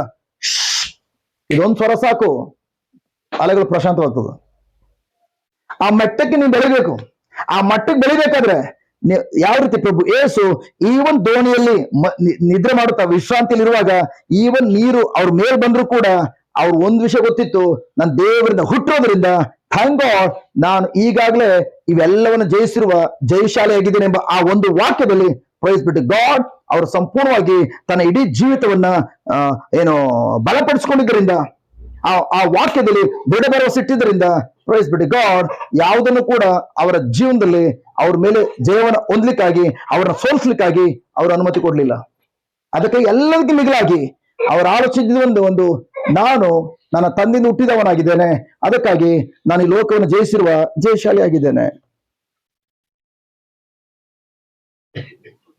ಒಂದಿನಾದ್ರೂ ಯಾವ್ದು ರೋಗದಲ್ಲಿ ಹೋಗಿ ಹಾಸ್ಪಿಟಲ್ ಅಡ್ಮಿಟ್ ಆದ್ರ ರೋಗ ಅವ್ರ ಮೇಲೆ ಜಯಿಸ್ಲಿಕ್ಕೆ ಆಗ್ಲಿಲ್ಲ. ಯಾಕೆ? ಕಾರಣ ಒಂದೇ ಒಂದು, ದೇವರಿಂದ ಹುಟ್ಟುವ ದೇವರ ಮಗುವಾಗಿದ್ದಾನೆ. ಲೋಕದಲ್ಲಿ ಬರುವ ಎಲ್ಲ ಸಮಸ್ಯೆಗಳನ್ನ ಜಯಿಸಿರುವ ಜಯಶಾಲಿ ಆಗಿದ್ದಾನೆ. ಯಾವ ರೋಗಗಳಾಗ್ಲಿ ಅಥವಾ ಯಾವುದೇ ವಸ್ತುಗಳಾಗ್ಲಿ, ಯಾವುದೇ ಬಿರುಗಾಳಿ ಆಗ್ಲಿ, ನಿರ್ಜೀವ ವಸ್ತುಗಳಾಗ್ಲಿ, ಜೀವರಂತ ವ್ಯಕ್ತಿಗಳಾಗ್ಲಿ ಯಾರು ಕೂಡ ಅವ್ರ ಮೇಲೆ ದೊರೆತನ ಮಾಡ್ಲಿಕ್ಕೆ ಅವಕಾಶ ಕೊಡ್ಲಿಲ್ಲ. ಕಾರಣ ಯಾಕಂದ್ರೆ ಅವರ ಮೈಂಡ್ ಸೆಟ್ ಅಷ್ಟರ ಮಟ್ಟಿಗೆ ತಂದೆಯ ವಿಷಯಗಳಲ್ಲಿ, ಪರಲೋಕ ವಿಷಯಗಳಲ್ಲಿ ಕಾಂಕ್ರೀಟ್ ತರ ಸೆಟ್ ಆಗಿತ್ತು. ಎಲ್ರು ಕಾಂಕ್ರೀಟ್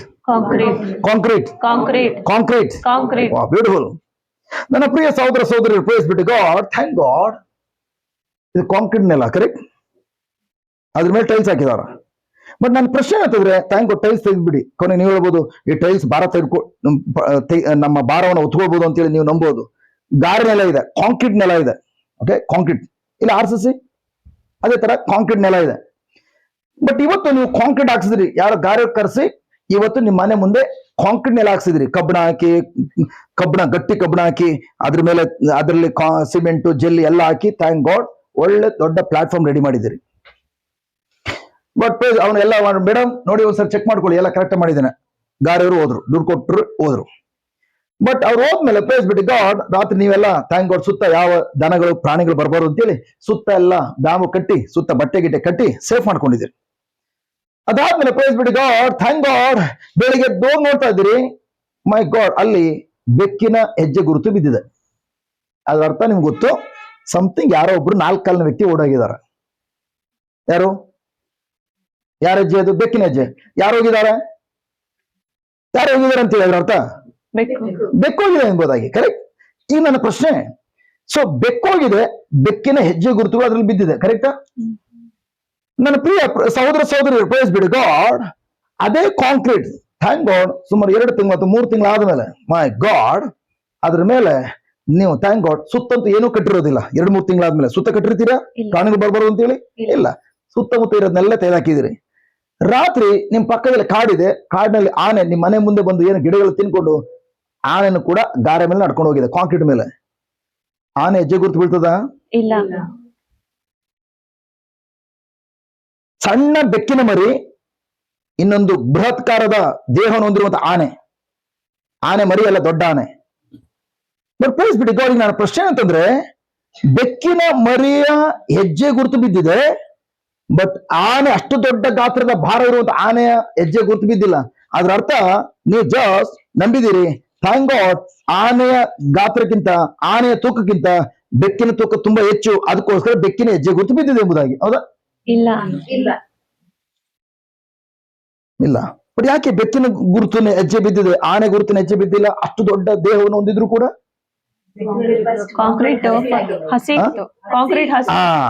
ಯಾವಾಗ ಬೆಕ್ಕಿನ ಮರಿ ಓಡುವಾಗ ಕಾಂಕ್ರೀಟ್ ಹಸಿ ಇತ್ತು. ಹಸಿ ಇದ್ದಿದ್ದಕ್ಕೆ ನಾವ್ ಏನ್ ಹೇಳ್ತೇವೆ ಈಗ? ಏನು?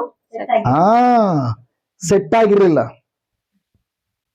ಅದು ಸೆಟ್ ಆಗದೆ ಇದ್ದುದರಿಂದ ಸಣ್ಣ ಒಂದು ಬೆಕ್ಕಿನ ಮರಿಯ ಗಾತ್ರದ ಸಮಸ್ಯೆ ಬಂದ ತಕ್ಷಣ ಅದು ನಮ್ಮ ಮನಸ್ಸಿನಲ್ಲಿ ಆಳವಾದ ಗುರುತನ್ನು ಇಟ್ಟುಬಿಡ್ತದೆ, ಗುರುತನ್ನ ಪರ್ಮನೆಂಟ್ ಉಳಿಸ್ಬಿಡ್ತದೆ.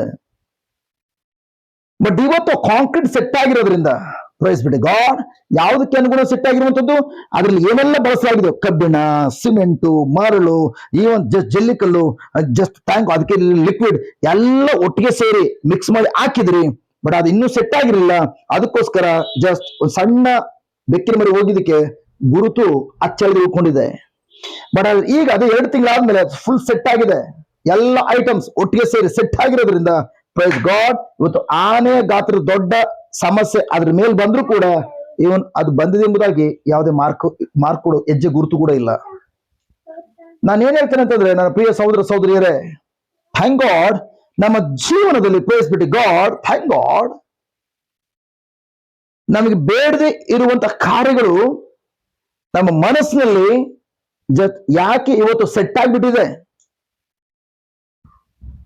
ನಾವು ಎಷ್ಟೇ ಪ್ರಯತ್ನ ಪಟ್ಟರು ಕೂಡ ಕೆಲವು ಸಂದರ್ಭದಲ್ಲಿ ವಾಕ್ಯ ಹೇಳುವಾಗ ಜಸ್ಟ್ ನಮ್ಮ ಮನಸ್ಸಲ್ಲಿ ಬೇಡದಿರುವಂತಹ ಆಲೋಚನೆಗಳು ಸ್ವಲ್ಪ ಬಿಡುಗಡೆ ಆದ ರೀತಿಯಲ್ಲಿ ಕಾಣಿಸ್ತದೆ, ಮತ್ತೆ ಅದನ್ನೇ ಆಲೋಚನೆ ಮಾಡ್ತೇವೆ. ಕಾರಣ ಯಾಕಂದ್ರೆ ಆಲ್ರೆಡಿ ಆ ವಿಷಯದಲ್ಲಿ, ಬೇರೆಯವರ ವಿಷಯಗಳಲ್ಲಿ ನಮ್ಮ ಮನಸ್ಸು ಇಷ್ಟು ವರ್ಷಗಳಿಂದ ಈ ಲೋಕದ ಸಿಸ್ಟಮ್ ಅನ್ನ ಕಲ್ತ್ಕೊಂಡು, ಲೋಕದ ಕಾರ್ಯಗಳನ್ನ ಕಲ್ತ್ಕೊಂಡು, ಲೋಕದ ಸಿಸ್ಟಮ್ ಅಳವಡಿಸ್ಕೊಂಡು, ಪ್ರೈಸ್ ಗಾಡ್, ನಾನು ಜೀವನ ನಡೆಸಬೇಕಾದ್ರೆ ನನ್ನ ಗಂಡನ ದುಡಿಬೇಕು, ನನ್ನ ಹೆಂಡತಿ ದುಡಿಬೇಕು, ಪ್ರೈಸ್ ಗಾಡ್, ಅದು ನಂಬಿ ಇಬ್ರು ದುಡಿಬೇಕು, ಇಬ್ರು ದುಡಿದ್ರು ಜೀವನ ನಡೆಸಬೇಕು. ಅದಾದ ನಮ್ಮ ಮಕ್ಕಳು ಕೂಡ ಒಳ್ಳೆ ಕಾಲೇಜ್ಗೆ ಹಾಕ್ಬೇಕು, ಒಳ್ಳೆ ಥ್ಯಾಂಕ್ ಗಾಡ್, ಒಳ್ಳೆ ಎಜುಕೇಶನ್ ಕೊಡುವಂತ ಶಾಲೆಗೆ ಹಾಕ್ಬೇಕು. ಕಾರಣ ಅದ್ರ ಹಿಂದಿನ ಉದ್ದೇಶ ಏನು? ದೇವರಾಜ್ಯ ಕಟ್ಟಬೇಕು ಎಂಬುದೇನ ಇಲ್ಲ. ಅವರು ಕೂಡ ಒಳ್ಳೆ ಉದ್ಯೋಗಕ್ಕೆ ಹೋಗಿ, ಥ್ಯಾಂಕ್ ಗಾಡ್, ಅವರ ಜೀವನಕ್ಕೆ ಹಣ ಕೇಂದ್ರ ಬಿಂದು ಆಗಬೇಕು. Wrong motivation. ತಪ್ಪಿಲ್ಲ, ನಿಮ್ಮ ಮಕ್ಕಳು ಒಳ್ಳೆ ಕಾಲೇಜ್ ಓದ್ಲೇಬೇಕು, ನಿಮ್ಮ ಮಕ್ಕಳು ಒಳ್ಳೆ ಉದ್ಯೋಗಕ್ಕೆ ಹೋಗ್ಲೇಬೇಕು. ಬಟ್ ಅದ್ರ ಹಿಂದಿನ ಉದ್ದೇಶ ಏನು? ಹಣ ಸಂಪಾದನೆ ಮಾಡಿ ಜೀವನ ನಡೆಸಬೇಕು. ಹಾಗೇನಾಗ್ತದೆ, ನಿಮ್ಮ ಮಕ್ಕಳು ಇವನ್ ಡಾಕ್ಟರ್ ಆದ್ರೂ ಕೂಡ ಲೋಕದ ಡಾಕ್ಟರ್ಗೂ ಈವನ್ ಕ್ರೈಸ್ತ ಮಕ್ಕಳ ಡಾಕ್ಟರ್ ಏನು ವ್ಯತ್ಯಾಸ ಇರೋದಿಲ್ಲ. ಅವರು ಕೂಡ ಲೋಕದ ವ್ಯಕ್ತಿಗಳು ಇವನ್ 30,000 ರೂಪಾಯಿ ಆಗುವಂತಹ ಡೆಲಿವರಿಯನ್ನ ಇವನ್ 3 ಲಕ್ಷ ಬಿಲ್ ಮಾಡೋದು ಯಾವ ತರ ಅಂತ ಅವ್ರು ಚೆನ್ನಾಗಿ ಗೊತ್ತು, ಸಿಸರ್ನ್ ಅಂತೇಳಿ ಒಂದು ವರ್ಡ್ ಇಂದ. ಆಯ್ತು, ನಿಮ್ಮ ಮಕ್ಕಳು ಈ ತರ ಹಣ ಸಂಪಾದನೆ ಮಾಡ್ಬೇಕಲ್ಲ, ಹಣ ತಾನೆ ನೀವು ಮೋಟಿವೇಶನ್. ನಾನು ನನ್ನ ಗಂಡ, ನಾನು ಹೆಂಡತಿ ಇಬ್ರು ದುಡಿತಾ ಇದಾವೆ, ಜಸ್ಟ್ ನಮ್ ದುಡಿಮೆ ಇದ್ರೆ ಮಾತ್ರ ಜೀವನ ನಡೆಸಲಿಕ್ಕೆ ಸಾಧ್ಯ ಅಂತೇಳಿ ನೀವು ಆಲ್ರೆಡಿ ಜಸ್ಟ್ ನಿಮ್ಮ ಮನಸ್ಸಿನಲ್ಲಿ ಏನ್ ಸೆಟ್ಟಿಂಗ್ ಮಾಡ್ಕೊಂಡಿದ್ದೀರಿ ಅದನ್ನ ನೀವು ಮಕ್ಕಳಿಗೆ ಹೇಳ್ದೆ ಹೋದ್ರು ಕೂಡ ನಿಮ್ಮ ವರ್ತನೆಯಿಂದ ನಿಮ್ಮ ಮಕ್ಕಳಿಗೆ ಅದು ಆಲ್ರೆಡಿ, ಥ್ಯಾಂಕ್ ಗಾಡ್, ನೀವು ವರ್ತಿಸುವಂತ ನಡತೆಗಳು ನಿಮ್ಮ ಮಕ್ಕಳ ಭವಿಷ್ಯದ ಅಡಿಪಾಯದ ಮೇಲೆ ದೊಡ್ಡ ಪರಿಣಾಮ ಬೀರ್ತದೆ. ಕರೆಕ್ಟಾ? ನಮ್ಮೆಲ್ಲ ಮೋಟಿವೇಶನ್ ಏನು? ಏನೇ ತೆಗೆದುಕೊಳ್ಳಿ, ಬೆಳಿಗ್ಗೆ ಸಂಜೆ 24 ಗಂಟೆಗಳು ಬೆಳಿಗ್ಗೆ ಎದ್ದು ಪ್ರೇಯರ್ ಮಾಡ್ತೇವೆ. ಯಾರಿಗೋಸ್ಕರ? ಬರೀ ನಮಗೋಸ್ಕರ. ಕೆಲ್ಸಕ್ಕೆ ಹೋಗ್ತೇವೆ ನಮಗೋಸ್ಕರ, ಅಲ್ಲಿಂದ ವಾಪಸ್ ಬರ್ತೇವೆ, ಅಡುಗೆ ಮಾಡ್ತೇವೆ ನಮಗೋಸ್ಕರ, ರಾತ್ರಿ ಮಲಗ್ತೇವೆ ನಮ್ಮ ಆರೋಗ್ಯಕ್ಕೋಸ್ಕರ, ಎಲ್ಲ ಬರೀ ನಮಗೆ ಏನು ಅದ್ರ ಹಿಂದಿನ ಮೋಟಿವೇಶನ್ ಏನು? ಹಣ ಇದ್ದನ್ನು ದುಡ್ಡಿದ್ದವನೇ ದೊಡ್ಡಪ್ಪ. ತೆಗೆದುಕೊಳ್ಳಿ, ನಿಮ್ಗೆ ಗೊತ್ತಿಲ್ಲ ಅಷ್ಟೇ, ಬರೀ ನೀವು ಬಾಯಿ ಒಳಗೆ ಕಪ್ಪೆ ತರ ಇದ್ದೀರಿ.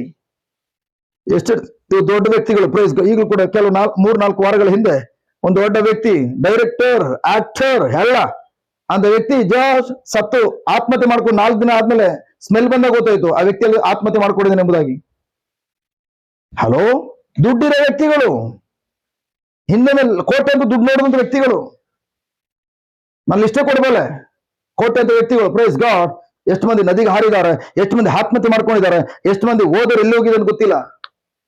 ಹಣಲ್ಲ ಪ್ರಿಯರೇ, ಬದಲಾಗಿ price be to god, thank god, ನಮ್ಮ ಜೀವನಕ್ಕೆ ಅಡಿಪಾಯ ಬಂದು ಅವರು ಬೇಸು ನನಗೋಸ್ಕರ ಶಿಲ್ವೆ ಏನ್ ಕಾರ್ಯ ಮಾಡಿದಾರೋ ಅದು ನಮ್ಗೆ ಅಡಿಪಾಯವಾಗಿರ್ಬೇಕು. ನನ್ನ ಮನಸ್ಸನ್ನ price be to god, thank god, ಪರಲೋಕದ ವಿಷಯಗಳ ಕಡೆ, ಅಂದ್ರೆ ದೇವರು ತನ್ನ ವಾಕ್ಯದ ಏನಂತ ಪ್ರಕಟಪಡಿಸಿದಾರೋ ಅವಳ ಕಡೆ ನಮ್ಮ ಗಮನವನ್ನ ಕೇಂದ್ರೀಕರಿಸಿ ನಮ್ಮ ಆ ಆಲೋಚನೆಗಳಲ್ಲಿ ನನ್ನ ಮನಸ್ಸನ್ನ ಯಾವಾಗ ಸೆಟ್ ಮಾಡ್ಕೊಳ್ತಾನೋ, ಸೆಟ್ಟಿಂಗ್ ಪ್ರಾಬ್ಲಮ್. ಯಾಕೆ ಥ್ಯಾಂಕ್ ಗಾಡ್, ನಮ್ಮ ಹಳೆ ಜೀವನದಲ್ಲಿದ್ದಂತ ಅದೇ ಸಾಲದ ಹೊರೆಗಳು ಈಗಲೂ ಕೂಡ ಸಾಲದ ಹೊರೆ ಗುರುತುಗಳಿವೆ, ಹಳೆ ಆಲೋಚನೆಗಳು. Thank god, local system. ಒಂದ್ ಮನೆ ತಗೊಳ್ಬೇಕಾ, ಹೋಮ್ ಲೋನ್. ಒಂದ್ ಕಾರ್ ತಗೊಳ್ಬೇಕಾ, ಕಾರ್ ಲೋನ್.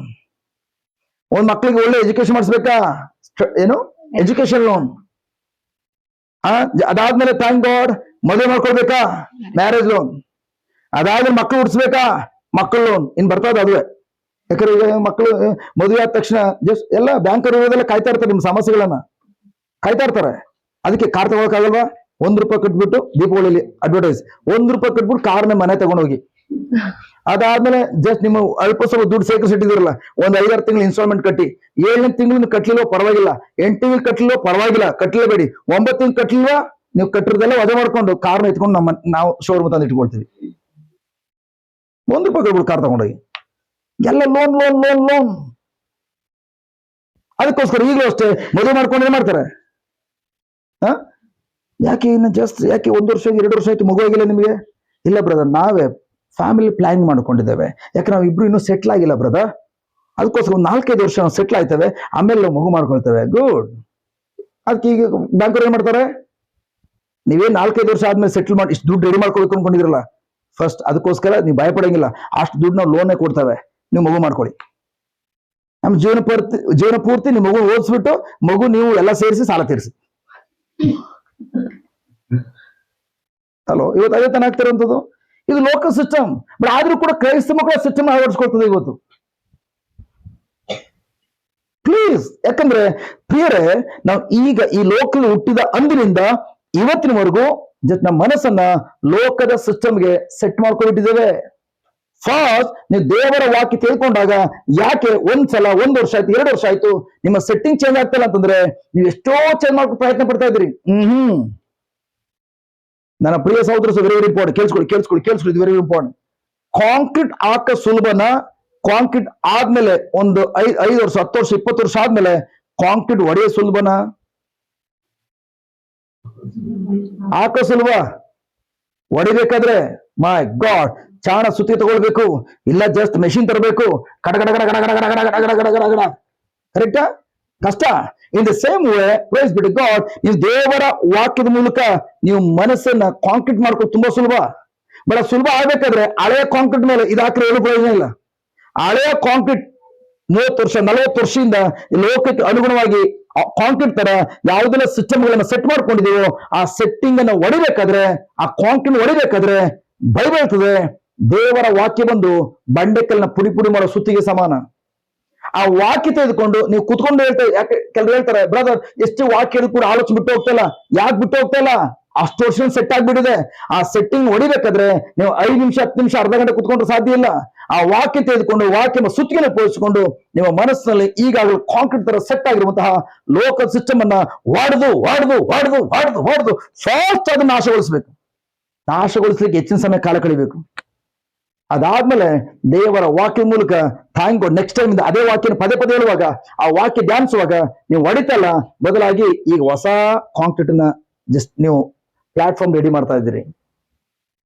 ಈ ಹಂತಕ್ಕೆ ಬರ್ಬೇಕಾದ್ರೆ ಸುಮಾರು ದಿನಗಳು ಬೇಕು, ತಿಂಗಳುಗಳು ಬೇಕು. ಡಿಪೆಂಡ್ ಅಪಾನ್ ಅದು ಯಾವ್ದ್ರ ಮೇಲೆ ಅಂತಂದ್ರೆ ನೀವು ಎಷ್ಟು ಮಟ್ಟಿಗೆ ನಿಮ್ಮ ಮನಸ್ಸನ್ನ ಎಸ್ ಲಾರ್ಡ್ ಜಸ್ಟ್ ನಿಮ್ಮ ವಾಕ್ಯ ಏನಾಗ್ತದೋ ಅದ್ರ ಆ ವಾಕ್ಯದೊಂದಿಗೆ ನನ್ನ ಮನಸ್ಸನ್ನು ಹೊಂದಾಣಿಕೆ ಮಾಡ್ಕೊಳ್ತಾನೆ. ಆ ಪ್ರೋಸೆಸ್ ಅಲ್ಲಿ ನೀವು ಹಾದು ಹೋಗ್ಲಿಕ್ಕಾಗಿ ಎಷ್ಟು ಬೇಗ ಬೇಗ ಬೇಗ ನಿಮ್ಮ ನೀವು ತಯಾರಿ ಮಾಡ್ಕೊಳ್ತೀರಿ, ಅಷ್ಟು ಮಟ್ಟಿಗೆ ಆ ಮಟ್ಟಕ್ಕೆ ಹೋಗ್ಬೋದು. ಅದಕ್ಕೋಸ್ಕರ ನಾನು ಯಾವ್ದು ಹೇಳುವಂಥದ್ದು ಎಲ್ರಿಗೂ, ನಾನು 21 ವರ್ಷ ಆದ್ಮೇಲೆ ಇವತ್ತು ಏನ್ ಮಟ್ಟಕ್ಕೆ ಬಂದಿದ್ದೇನೆ, ನೀವು 21 ವರ್ಷ ನೀವು ಕಾಯ್ಬೇಕಾಗಿಲ್ಲ ನನ್ನ ಮಟ್ಟಕ್ಕೆ ಬರ್ಬೇಕಾದ್ರೆ. ಯಾಕೆ ನನ್ಗೆ ಯಾರು ತಿದ್ದವ್ರು ಇರಲಿಲ್ಲ, ನನ್ಗೆ ಯಾರು ಈ ತರ ತಿಳುವಳಿಕೆ ಕೊಡೋರು ಇರಲಿಲ್ಲ. ನನಗೆಲ್ಲ ತಿಳುವಳಿಕೆ ಕೊಟ್ಟಿದ್ದು ಏನ್ ಗೊತ್ತಾ, ಏನೇ ಸಮಸ್ಯೆ ಬರಲಿ ಶಕ್ತವಾಗಿ ಪ್ರಾರ್ಥನೆ ಮಾಡಿ, 3 ಗಂಟೆಗೆ ಎದ್ದು ಪ್ರಾರ್ಥನೆ ಮಾಡಿ, 5 ಗಂಟೆಗೆ ಎದ್ದು ಪ್ರಾರ್ಥನೆ ಮಾಡಿ, ಇವಾಗ ಹೇಳಿ ಪ್ರಾರ್ಥನೆ ಮಾಡಿ ಮಾಡಿ ಮಾಡಿ ಮಾಡಿ ಮಾಡಿ ಯೇಸುನ ಕಂಡ್ಕೊಂಡ್ಮೇಲೆ ನನ್ನ ಹೆಂಡತಿ ನೀನ್ ಸಹವಾಸನೆ ಬೇಡ, ನೀನ್ ಡಿವೋರ್ಸ್ ಕೊಡ್ತೀನಿ ಅನ್ನೋ ಲೆವೆಲ್ ಬಂದ್ಬಿಟ್ರು. ಬಟ್ ಪ್ರೈಸ್ ಗಾಡ್, ಯಾವ ಒಂದ್ಸಲ ದೇವರ ವಾಕ್ಯ ಸತ್ಯ ಗೊತ್ತಾಯ್ತು, ಆ ಸತ್ಯ ಗೊತ್ತಾದ್ಮೇಲೆ ಅದ್ ನನ್ನ ಜೀವನಕ್ಕೆ ಹೆಂಗ್ ಅಳವಡಿಸ್ಕೊಳ್ಬೇಕು ಗೊತ್ತಿಲ್ಲ, ಅಳವಡಿಸ್ಕೊಂಡು ಹೋಗ್ತಾನೆ, ಮತ್ತೆ ಬೀಳ್ತಾನೆ, ಬಿದ್ದಲ್ಲಿ ಒದ್ದಾಡಿ ಗಾಳಿಗೆ ಮಾಡ್ಕೊಂಡು ಯೇಸುವೆ ಗುಣಪಡಿಸೋದಕ್ಕೆ ಸ್ತೋತ್ರ ಅಂತೇಳಿ, ಬದಲಾವಣೆ ಮಾಡೋದಕ್ಕೆ ಸ್ತೋತ್ರ ಅಂತೇಳಿ, ಅಲ್ಲಿಂದ ಅದ್ರ ಸಮಸ್ಯೆ ಹೊರಬರೋ ಅಷ್ಟರಲ್ಲೇ ಜಸ್ಟ್ 6 ತಿಂಗಳು 1 ವರ್ಷ ಆಗ್ಬಿಡ್ತಾ ಇತ್ತು. ಹಂಗಾಗಿ ಈ ಜೋಳದು ಎದ್ದು ಬಿದ್ದು 21 ವರ್ಷದಲ್ಲಿ ಈ ಮಟ್ಟ ತಲುಪ್ತಿದ್ದಾನೆ. ಬಟ್ ನೀವು 21 ವರ್ಷ ಕಾಯ್ಬೇಕಾಗಿಲ್ಲ ನನ್ನ ಮಟ್ಟಕ್ಕೆ ಬರ್ಬೇಕಾದ್ರೆ, ಈ ಒಂದು ಜಸ್ಟ್ 2 ವರ್ಷ ಸಾಕು ಈ ಮಟ್ಟಕ್ಕೆ ಬರ್ಬೇಕಾದ್ರೆ. ಹಲೋ, ಈಗ ನಾನು ಹೇಳ್ತಿದ್ದೇನೆ, ಆದಿಲ್ ಹೋಗ್ಬಿಡಿ, ಅಲ್ಲಿ ನೋಡ್ಲಿಕ್ಕೆ ಪ್ಲಾಟ್ಫಾರ್ಮ್ ಹಂಗೆ ತರ ಇದೆ, ಬಟ್ ಸುತ್ತಮುತ್ತ ಜಸ್ಟ್ ಟೊಳ್ಳಾಗಿದೆ. ನೀವು ಕಾಲಿಟ್ರಿ ಹೊರಗಡೆ ಬಿದ್ದು ಹೋಗ್ತೀರಿ, ಬಾವಿ ಇದೆ. ನಾನು ಬಿದ್ದಿದ್ದೇನೆ, ಆ ಮಾರ್ಗದಲ್ಲಿ ಹೋಗಿ ಬಿದ್ದಿದ್ದೇನೆ, ನೀವು ಹೋಗ್ಬೇಕಾಗಿಲ್ಲ. ನೀವು ಅದಕ್ಕೋಸ್ಕರ ಆ ದಾರಿಲಿ ಹೋಗ್ಬಿಡಿ, ಬಳಸ್ಕೊಂಡು ಈ ದಾರಿಲಿ ಹೋಗಿ. ನೀವು ಅದನ್ನ ಅಳವಡಿಸ್ಕೊಂಡ್ರಿ, ಮೈ ಗಾಡ್, ನೀವು ಅಲ್ಲಿ ಬಿದ್ದು ಇದರ ತನಕ ನಾನು 1 ವರ್ಷ ಯಾವ ತರ ಬಾವಿಲಿ ಕಾಲ ಕಳೆದಿದ್ದೀನೋ, ನೀವು 1 ವರ್ಷ ನೀವು ಉಳಿತಾಯ ಆಯ್ತು. 1 ವರ್ಷದಲ್ಲಿ ಎಷ್ಟೋ ದೂರ ಪ್ರಯಾಣ ಮಾಡ್ಬೋದು. ಅರ್ಥ ಆಗ್ತದೆಯಾ? ಸೊ ಅದೇ ತರ price be to god, thank god, just ನಿಮ್ಮ ಮನಸ್ಸಿನಲ್ಲಿ very very important, price be to god, ಹಳೆಯ ಕಳೆಗಳು ಯಾಕೆ ಉಳ್ಕೊಂಡಿದೆ ಅಂತಂದ್ರೆ, ಜಸ್ಟ್ ಹಸಿಯಾಗಿರುವಾಗ ಪ್ರಿಯರೇ, ಹಳೆಯ ಕಲೆಗಳು ಸಣ್ಣ ಪುಟ್ಟ ಭಾರಗಳು ಬಂದ್ರೆ ಸಾಕು, ಜಸ್ಟ್ ಅದು ಉಳ್ಕೊಳ್ತದೆ. ಈಗ ದೇವರ ವಾಕ್ಯದ ಮೂಲಕ ನಿಮ್ಮ ಮನಸ್ಸಿನಲ್ಲಿ ಕಾಂಕ್ರೀಟ್ ಹಾಕೊಳ್ತಾ ಇದ್ರಿ. ಬಟ್ ಆದ್ರೆ ಪದೇ ಪದೇ ಜಸ್ಟ್ ಆಲೋಚನೆ ಬಂದಾಗ, ಸಣ್ಣ ಪುಟ್ಟ ಆಲೋಚನೆ ಬಂದ್ರೂ ಕೂಡ ಮಾರ್ಕ್ ಮಾಡಿ ಹೋಗ್ತವೆ. ಯಾಕೆ? ಇನ್ನು ಕೂಡ ಸೆಟ್ ಆಗಿಲ್ಲ. ಕಾಂಕ್ರೀಟ್ ಸೆಟ್ ಆಗ್ಬೇಕಾದ್ರೆ ಏನ್ ಮಾಡಿದಿರಿ?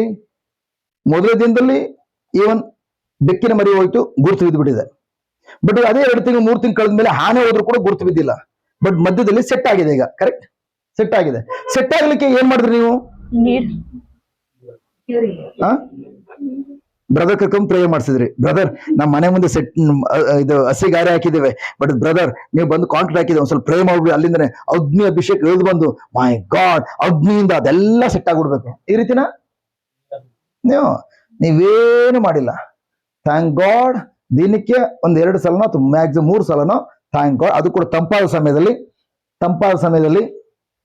ಸಮಯದಲ್ಲಿ ಹೋಗಿ ನೀರು ಬಿಟ್ಟಿದ್ದೀರಿ ಅಷ್ಟೇ.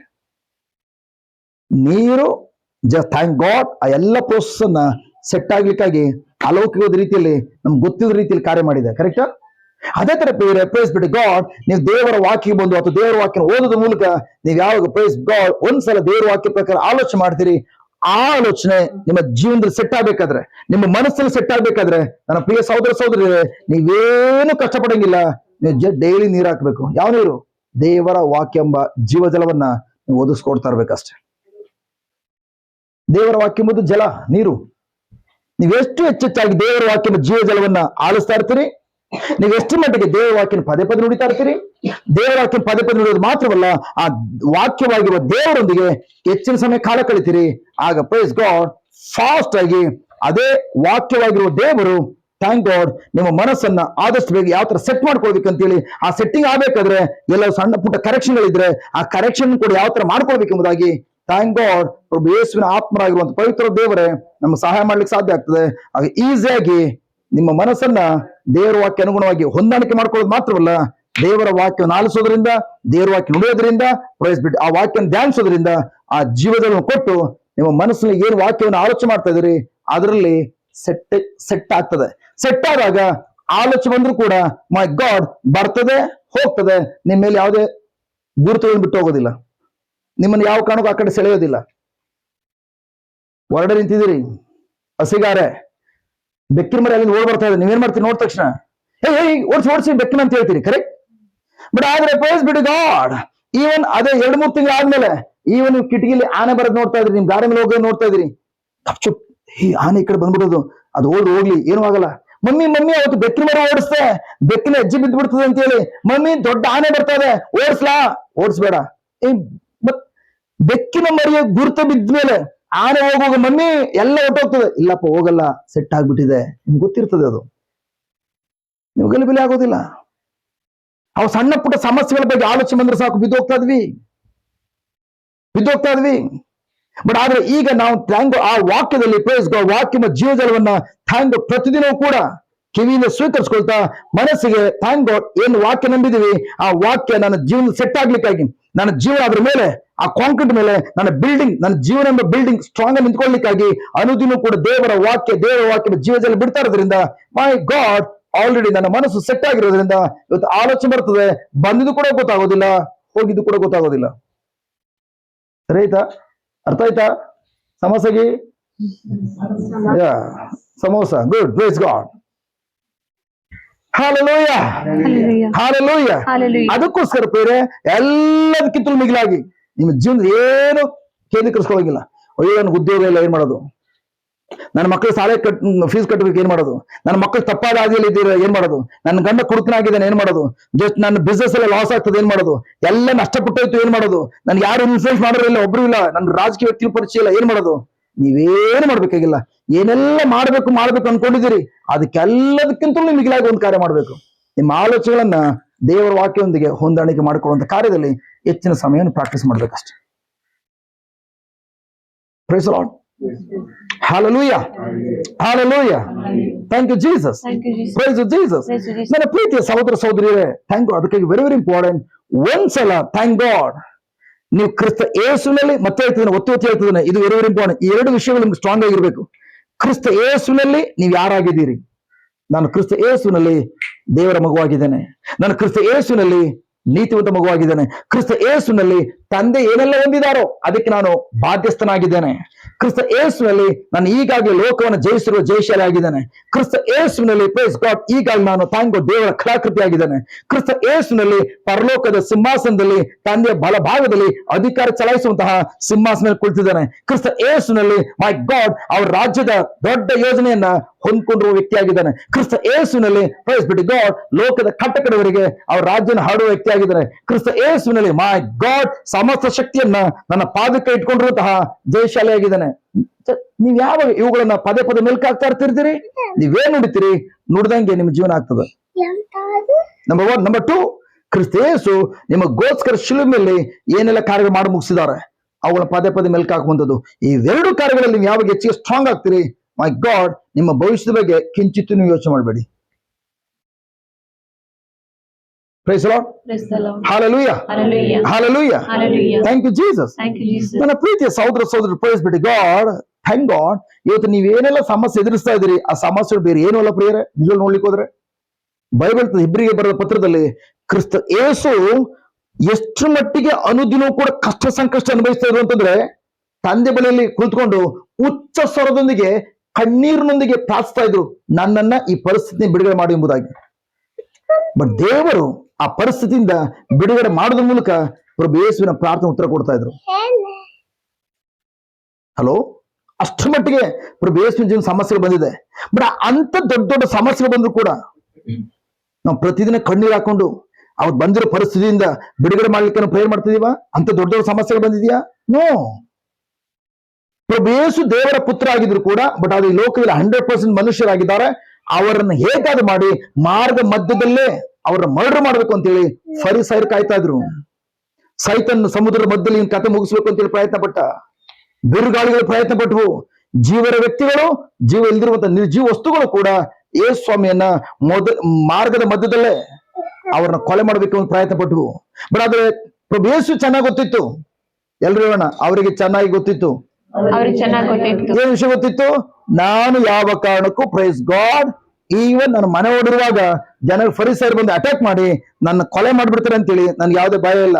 ಯಾಕೆಂದ್ರೆ ಮನೆ ಒಳಗಡೆ ಯಾರು ನನ್ನ ಸಾಯಿಸಕ್ಕಾಗಲ್ಲ. ಅಥವಾ ಈ ಒಂದು ಸಮುದ್ರದ ಮಧ್ಯದಲ್ಲಿ ಹ್ಯಾಂಗ್ ನನ್ನ ಸಾಯಿಸ್ಲಿಕ್ಕೆ ಯಾರ ಕೈನೂ ಕೂಡ ಸಾಧ್ಯ ಇಲ್ಲ. ಯಾಕೆಂದ್ರೆ ಅವ್ರ ಒಂದು ವಿಷಯ ಗೊತ್ತಿತ್ತು, ನನ್ನ ಸಾವು ಏನಿದ್ರು ಕೂಡ ಶಿಲುಬೆ ಮೇಲೆ. ಅವ್ರು ಮೊದಲೇ ಗೊತ್ತಿತ್ತು ಅವ್ರಿಗೆ.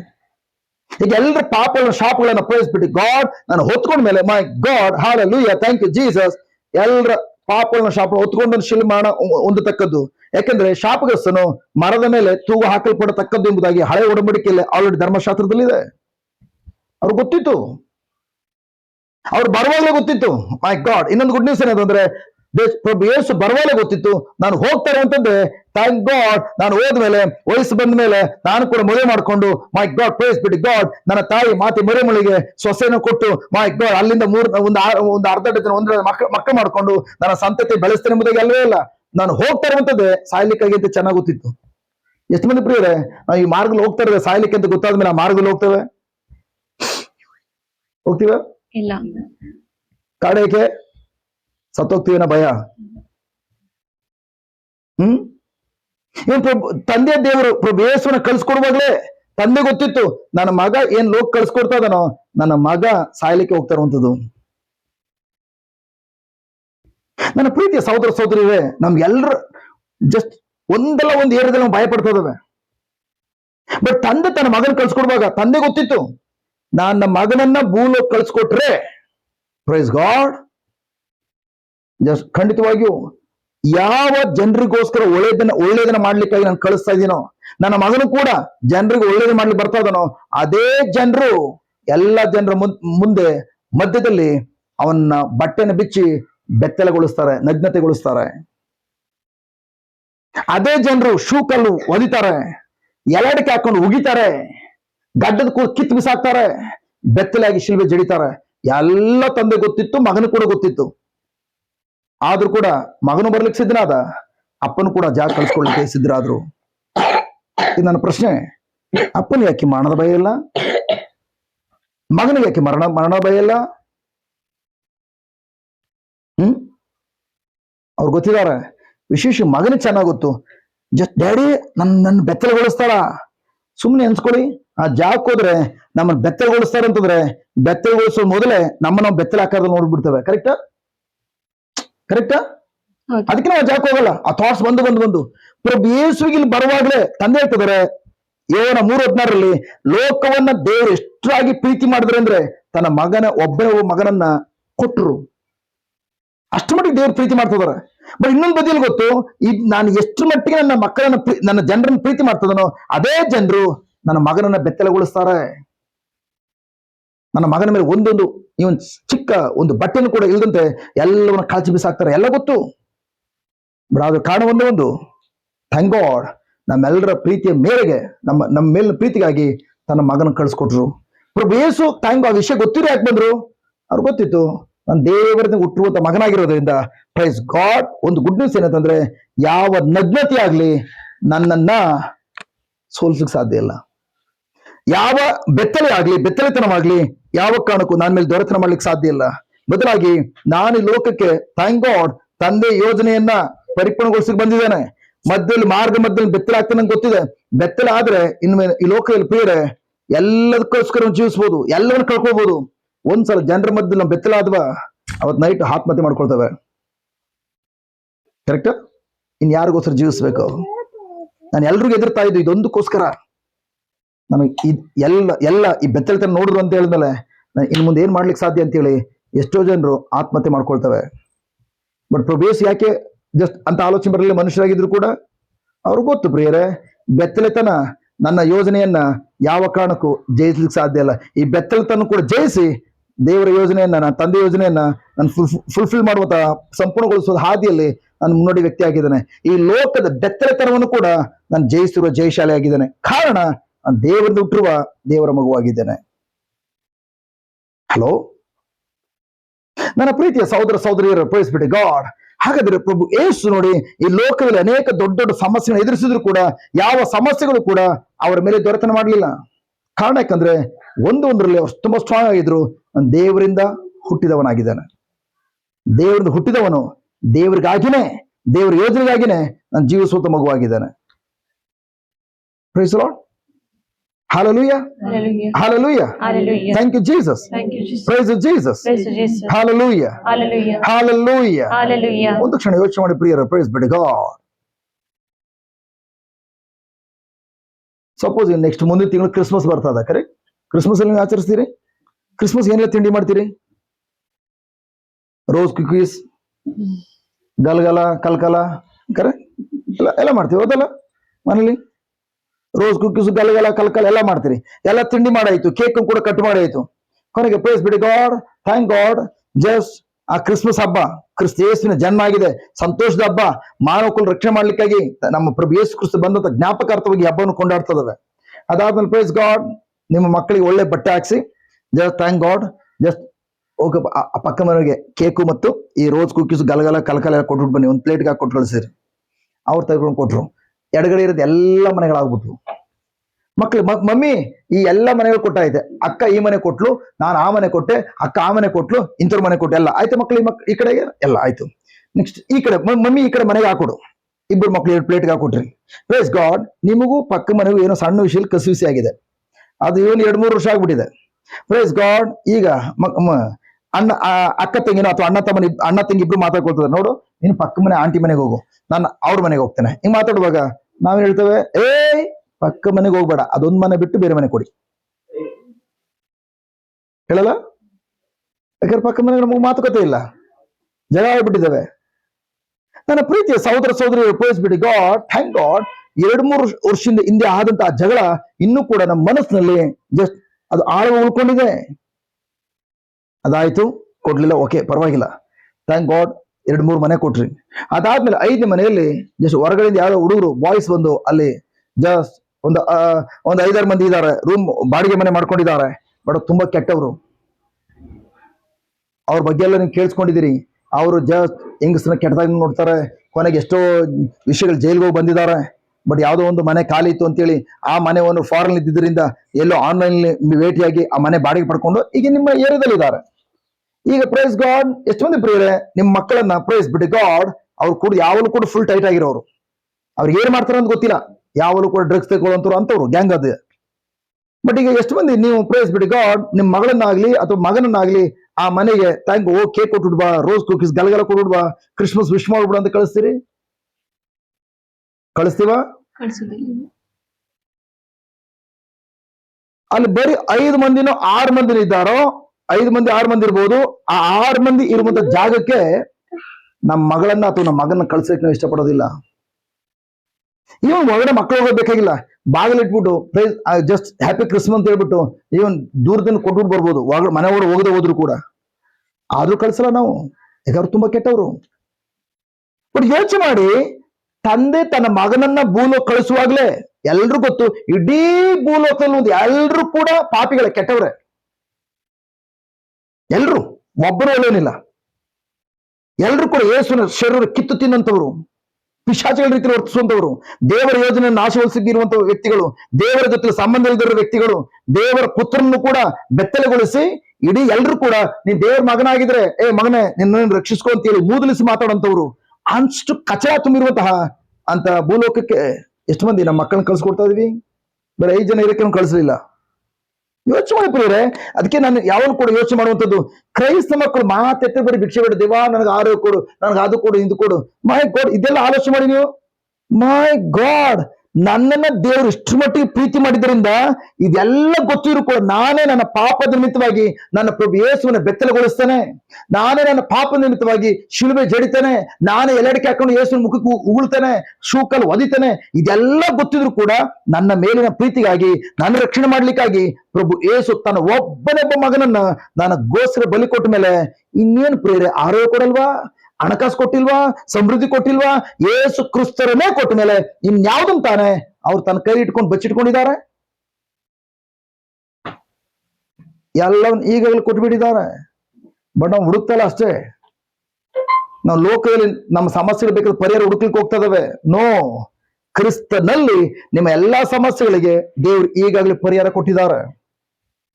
ನನ್ನ ಮಗನಲ್ಲಿ ನಿಮ್ಗೆ ಕೊಟ್ಟ ಮೇಲೆ, ಮಗನ ಮೂಲಕನೇ ಎಲ್ಲವನ್ನು ಇಡೀ ಮಾನವಕುಲದ ಪಾಪಗಳನ್ನೆಲ್ಲವನ್ನು ಪರಿಹಾರ ಮಾಡಿದ ಮೇಲೆ, ಮೈ ಗಾಡ್ ಥ್ಯಾಂಕ್ ಯೋಚನೆ ಮಾಡಿ ಇನ್ನೆಷ್ಟು ಮಟ್ಟಿಗೆ ಥ್ಯಾಂಕ್ ಗಾಡ್, ನನ್ನ ಅಂತ ಅಮೂಲ್ಯವಾದಂತ ಮೌಲ್ಯವುಳ್ಳಂತ ಬೆಲೆ ಉಳ್ಳಂತ ನನ್ನ ಮಗನ್ನೇ ಕೊಟ್ಟ ಮೇಲೆ ಅದಕ್ಕಿಂತ ಕೆಳಮಟ್ಟದಿನೆಲ್ಲ ಆರೋಗ್ಯ, ಸಮಾಧಾನ, ಕ್ಯಾನ್ಸರ್ ಗುಣ ಆಗುವಂಥದ್ದು, ಕೋಟಿ ಅಂತ ದುಡ್ಡು, ಬಿಲಿಯನ್ ಗಟ್ಟಲೆ ದುಡ್ಡು, ಸಾಲ ತೀರಿಸುವಂಥದ್ದು, ನಿಮ್ಮ ಅಗತ್ಯಗಳು, ಇದೆಲ್ಲ ಯೇಸುವಿಗಿಂತ ಕೆಳಮಟ್ಟದ ಬರುವಂಥದ್ದು. ಇಂಥ ನನ್ನ ಪ್ರಿಯ ಮಗನನ್ನೇ ಬೆಲೆ ಕೊಟ್ಟ ಮೇಲೆ ಅವುಗಳನ್ನ ನಾನು ಯಾಕೆ ಬೇಡದಿರುವಂತ ಅದಕ್ಕಿಂತ ಕೆಳಮಟ್ಟದ ನಾನು ಇಟ್ಕೊಳ್ಳಿ? ಯೇಸು ಕ್ರಿಸ್ತರೊಂದಿಗೆ ಎಲ್ಲವೂ ನಿಮ್ಗೆ ಅನುಗ್ರಹಿಸಿಕೊಟ್ಟಿದ್ದೇನೆ. ನಾನು ಯಾವಾಗ ಇದನ್ನ ಅರ್ಥ ಮಾಡ್ಕೊಂಡು ಆವತ್ತಿಂದ ಒಂದಿನ ಕೂಡ ನನ್ನ ಮಕ್ಕಳಿಗೆ ವಿದ್ಯಾಭ್ಯಾಸ ಮಾಡಿ ಒಳ್ಳೆ ಜ್ಞಾನ ಕೊಡು, ನನಗೆ ಮಿನಿಸ್ಟ್ರಿ ಒಳ್ಳೆ ಹಣ ಕೊಡು, ನನ್ನ ಹೆಂಡ್ತಿನ ಸರಿ ಮಾಡು, ನನ್ನ ಗಂಡ ಸರಿ ಮಾಡು, ನನ್ನ ಅನ್ನ ಸರಿ ಮಾಡು, ಒಂದಿನ ಕೂಡ ನಾನು ಯಾವ್ದು ಕೊಡು ಕೂಡಿ ಗಿಡು. ಮೈ ಗಾಡ್, ಕ್ರಿಸ್ತ ಯೇಸುವಿನ ಪ್ರೀತಿಯಲ್ಲಿ ಎಲ್ಲ ಆಲ್ರೆಡಿ ಹೋಲ್ ಪ್ಯಾಕೇಜ್ ದೇವರು ಕ್ರಿಸ್ತ ಯೇಸುವನ್ನು ಕೊಟ್ಟಿದ್ದಾರೆ. ಎಲ್ಲ ಒಳಗಡೆ ಇದೆ. ಒಳಗಡೆ ಇರೋದನ್ನ ಯಾವ ತರ ಹೊರ ತೆಗಿಬೇಕೆಂಬುದಾಗಿ ಸಿಸ್ಟಮ್ ಅನ್ನ ಇದುವರೆಗೂ ಕಲ್ತ್ಕೊಳ್ತಾ ಇದ್ದಾನೆ. ಸಾಯತನ ಕೂಡ ಅದೊಂದೇ ಸಿಸ್ಟಮ್ ಕಲ್ತ್ಕೊಳ್ಳುವಂಥದ್ದು, ಕಲ್ತ್ಕೊಂಡು ಅಳವಡಿಸ್ಕೊಳ್ಳುವಂಥದ್ದು. Hallelujah. Thank you Jesus. Thank you, Jesus. Praise you Jesus. Praise you, Jesus. Hallelujah. Hallelujah. Even thank God. Just ನನ್ನ ಮಿನಿಸ್ಟ್ರಿ ಮತ್ತು ನನ್ನ ತಿಂಗಳ ಖರ್ಚನ್ನ ನನ್ನ ಪ್ರೀತಿಯ ಬ್ರದರ್ ಮತ್ತು ಸಿಸ್ಟರ್ ಹತ್ರ ಇವತ್ತು ಬೆಳಿಗ್ಗೆ ತಿಂಡಿ ತಿನ್ನುವ ಹಂಚ್ಕೊಳ್ಳುವಾಗ ಇಬ್ರು ಗಂಡ ಹೆಂಡತಿ ಇಬ್ರು ಮುಖ ನೋಡ್ಕೊಳ್ತಾ ಇದ್ರು. ಇಷ್ಟು ತಿಂಗಳ ಖರ್ಚಿದ್ಯಾ ಮಿನಿಸ್ಟ್ರಿಲಿ? ಯಾಕಂದ್ರೆ ಅವ್ರಿಗೆ ಆಶ್ಚರ್ಯ ಏನಂತಂದ್ರೆ, ಮೈ ಬ್ರದರ್ ಇಷ್ಟು ಖರ್ಚಿದ್ರು ಕೂಡ ಒಂದಿನ ನೀವು ಅನೌನ್ಸ್ ಮಾಡ್ಲಿಲ್ಲ, ನಮ್ಮ ಧ್ಯಾನ ಕುಟುಂಬ ಸ್ವಲ್ಪ ಸಹಾಯ ಮಾಡಿ, ಏನಾದ್ರೂ ಕಾಣಿಕೆ ಕೊಡಿ ಅಂತೇಳಿ ಒಂದಿನ ಮೈಕ್ ಹಿಡ್ಕೊಂಡು ಅನೌನ್ಸ್ ಮಾಡ್ಲಿಲ್ಲ ಬ್ರದರ್ ನೀವು. ಬರೀ ನಮ್ಮ ಅಗತ್ಯಗಳು, ಬರೀ ನಮ್ಮ ಕುಟುಂಬದ ಅಗತ್ಯಗಳು ಒಂದು 20,000 30,000 ಅಥವಾ ಮ್ಯಾಕ್ಸಿಮಮ್ 50,000 ತಲೆ ಕೆಡಿಸ್ಕೋಬೇಕಾ? ನಿಮ್ದು ಇಂಥದಕ್ಕೋಸ್ಕರ ಒಬ್ರು ಹತ್ರ ನೀವು ಸಹಾಯ ಬೇಡ್ತಾರ ಅಂದ್ಮೇಲೆ ನಿಮಗೆ ನಿಮ್ಮ ಅಪ್ಪ ಒದಿಸ್ಕೊಡ್ತಾರ ಅಂದ್ರೆ ಅದೇ ಅಪ್ಪ ನಮ್ಮ ಅಪ್ಪ ನಮಗ್ ಕೂಡ ಥ್ಯಾಂಕ್ ಎಲ್ಲವನ್ನು ಒದಿಸ್ಕೊಟ್ಟಿದಾರಲ್ವಾ? ಬಟ್ ನಾವು ಕಂಡು ಹಿಡ್ಕೊಂಡಿಲ್ಲ ಅಷ್ಟೇ. ಸರಿಯಾ? Hallelujah. Hallelujah. Thank you Jesus. Thank you, Jesus. Praise you Jesus. Praise you, Jesus. Thank you Jesus. Thank you. ಇದುವರೆಗೂ ನಿಮ್ಗೆ ಹೇಳಿದ್ದೆಲ್ಲ ಬರೀ ಒಂದು ಫೌಂಡೇಶನ್. ಇಷ್ಟರಲ್ಲಿ ಏನಾದ್ರು ಎನಿ ಕ್ವಶನ್ಸ್, ಏನು ಪ್ರಶ್ನೆಗಳಿದೆಯಾ? ಈಗ ಬಿಲ್ಡಿಂಗ್ ಕಟ್ಟಕ್ ಹೋಗೋಣ. ಇಷ್ಟರಲ್ಲಿ ಏನೋ ಕ್ವಶನ್ಸ್ ಇದೆಯಾ? ಏನೋ ಕ್ವಶನ್ಸ್? ಬ್ರದರ್ ಹೇಳೋದು ಹೇಳ್ಕೊಂಡು ಹೋಯ್ತಾನೆ ರೀ. ಜಸ್ಟ್ ನಮ್ ಕ್ವಶನ್ ಬರ್ಲಿ ಬರ್ದೇ ಇರ್ಲಿ, ನಾನ್ ತಲೆನೇ ಕೆಲ್ಸಗಳಲ್ಲ ಬ್ರದರ್. ಜಸ್ಟ್ ಇಲ್ಲಿಂದ ಹೋದ್ಮೇಲೆ ಮಾಮೂಲಿ ಹಂಗೆ ಇರ್ತೀವಿ. ಆದಿಯಲ್ಲಿದ್ದಾಗೆ ಈಗಲೂ ಯಾವಾಗ್ಲೂ ಹಂಗೆ ಇರ್ತವೆ, ಸದ್ದಿಲ್ಲದೆ ಇರ್ತವೆ. ಸಮಸ್ಯೆ ಬಂದಾಗ ನಾನ್ ಸದ್ದು ಮಾಡೋದು ಮಾತ್ರ ಅಲ್ಲ, ನನ್ ಸದ್ದಿಗೆ ಮನೆಯವರೆಲ್ಲರೂ ಕೂಡ ಕಣ್ಣೀರ್ ಹಾಕ್ಬೇಕು. ಆ ತರ ಸದ್ದು ಮಾಡ್ತಾನೆ.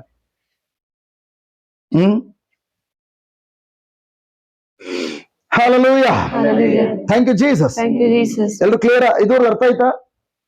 ನಮ್ಮ ಮೈಸೂರು ಕನ್ನಡ ಭಾಷೆ ಅರ್ಥ ಆಯ್ತು? ಹೌದು. Okay, praise God.